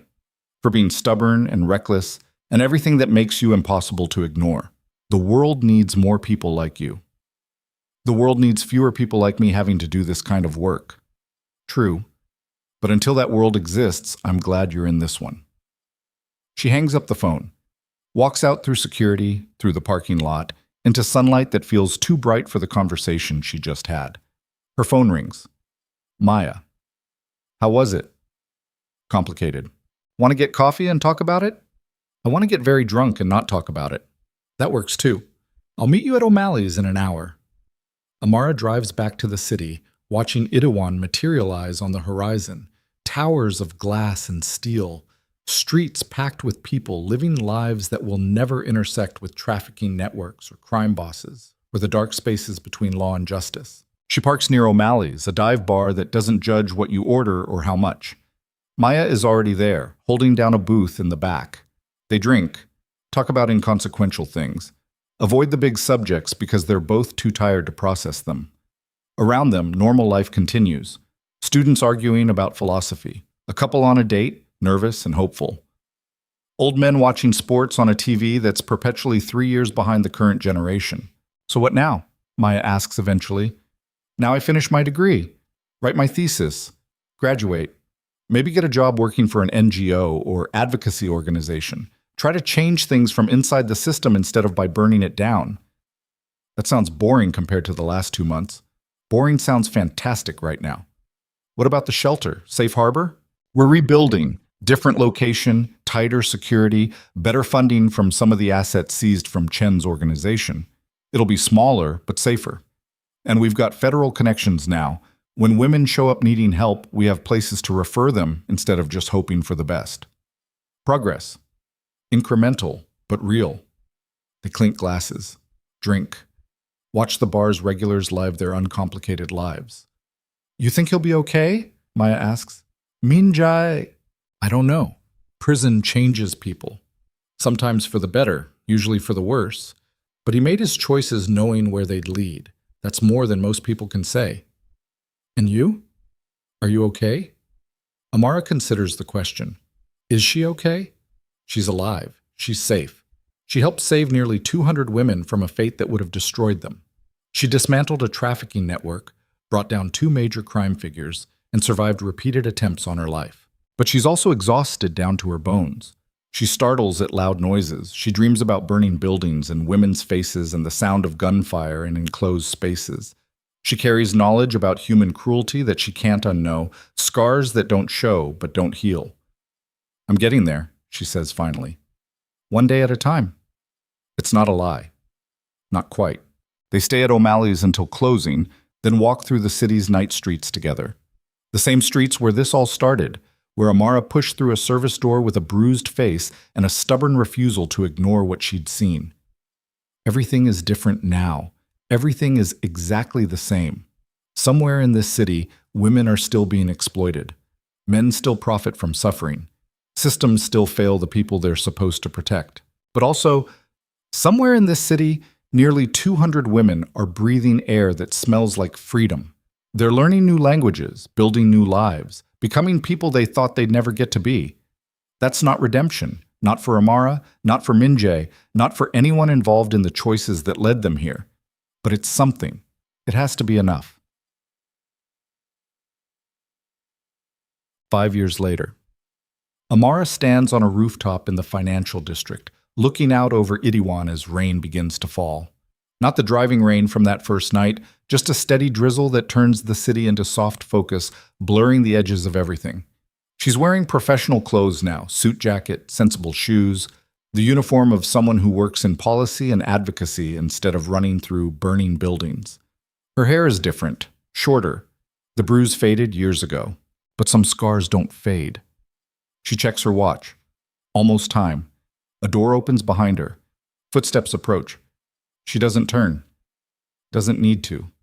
She knows who it is. Amara, Minjae says. She turns. He looks different. Older, yes. 5 years in prison does that, but also different in ways harder to define. Quieter, maybe. Like someone who spent years thinking about who they were and decided to become someone else. You got out early, she says. Good behavior. In continued cooperation with federal investigations into organized crime. Turns out I know a lot about how these organizations work. Consultant for the FBI, that must feel strange. Everything feels strange. The world kept moving while I was locked up. Now I'm trying to figure out where I fit in it. Have you figured it out? Not yet, but I'm working on it. They stand side by side, looking out at the city. The same city that forged them, broke them, forced them to become people they didn't know they could be. The women, Minjae says, the ones we saved. Have you kept track? Some, not all. A few reached out over the years, sent letters, emails. They're scattered across the country now. Different lives, some good, some still struggling, but alive, making choices. That's more than they had. Yes, silence settles between them. Not uncomfortable, just weighted with everything unsaid. I read your thesis, Minjae says. Policy recommendations for combating transnational trafficking networks. It's good. Dense, but good. You read my thesis. I had time, 5 years of time. And what did you think? I think you're trying to fix a broken system from the inside. I think it's noble. I also think it's not enough. It's what I can do legally.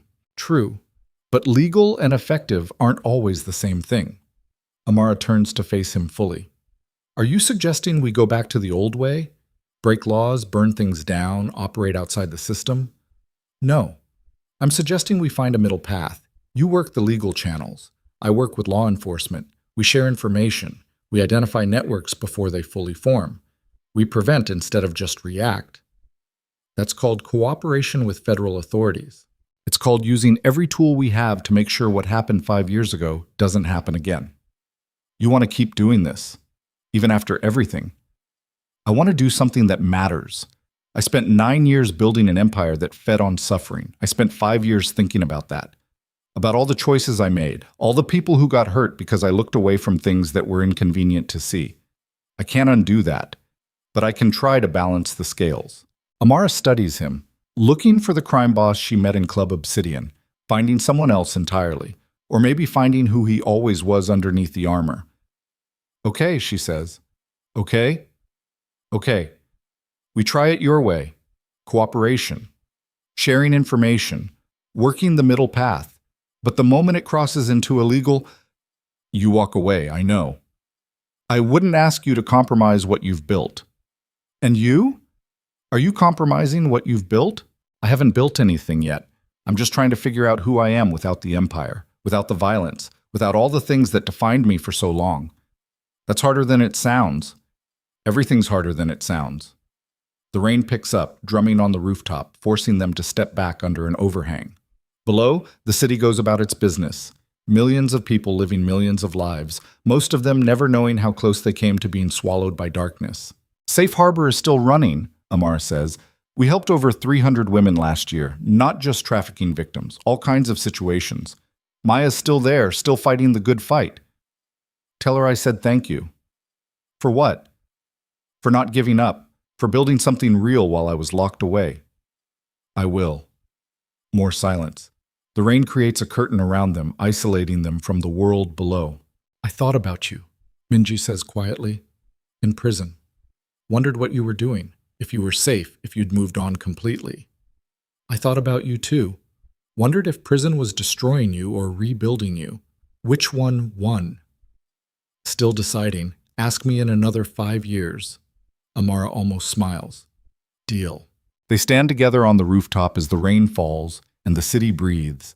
And somewhere beneath them, women are walking into Safe Harbor looking for help they might not find anywhere else. This isn't a happy ending. There's no such thing when you're dealing with the aftermath of trafficking, exploitation, violence. The women they saved still carry scars. Some will carry them forever. But it's an ending. Complete. Whole. All the threads from that first night woven together into something that, if not beautiful, is at least finished. What happens now? Amara asks. Now we get coffee. Talk about boring things. Try to remember how to be people instead of just warriors. And after that? After that we keep fighting. Just smarter. More carefully. With an understanding that the fight never really ends, it just changes shape. They walk toward the door, leaving the rooftop and the rain behind. Below them, Iriwan spreads in every direction, bright and dark, cruel and kind. The same city that forged them both in fire and didn't quite manage to destroy them. It's not redemption. It's not forgiveness. It's just survival with purpose. And sometimes, that's enough. The door closes behind them. The rain continues. And somewhere in the city, a woman walks into a shelter looking for help and finds people who refuse to look away.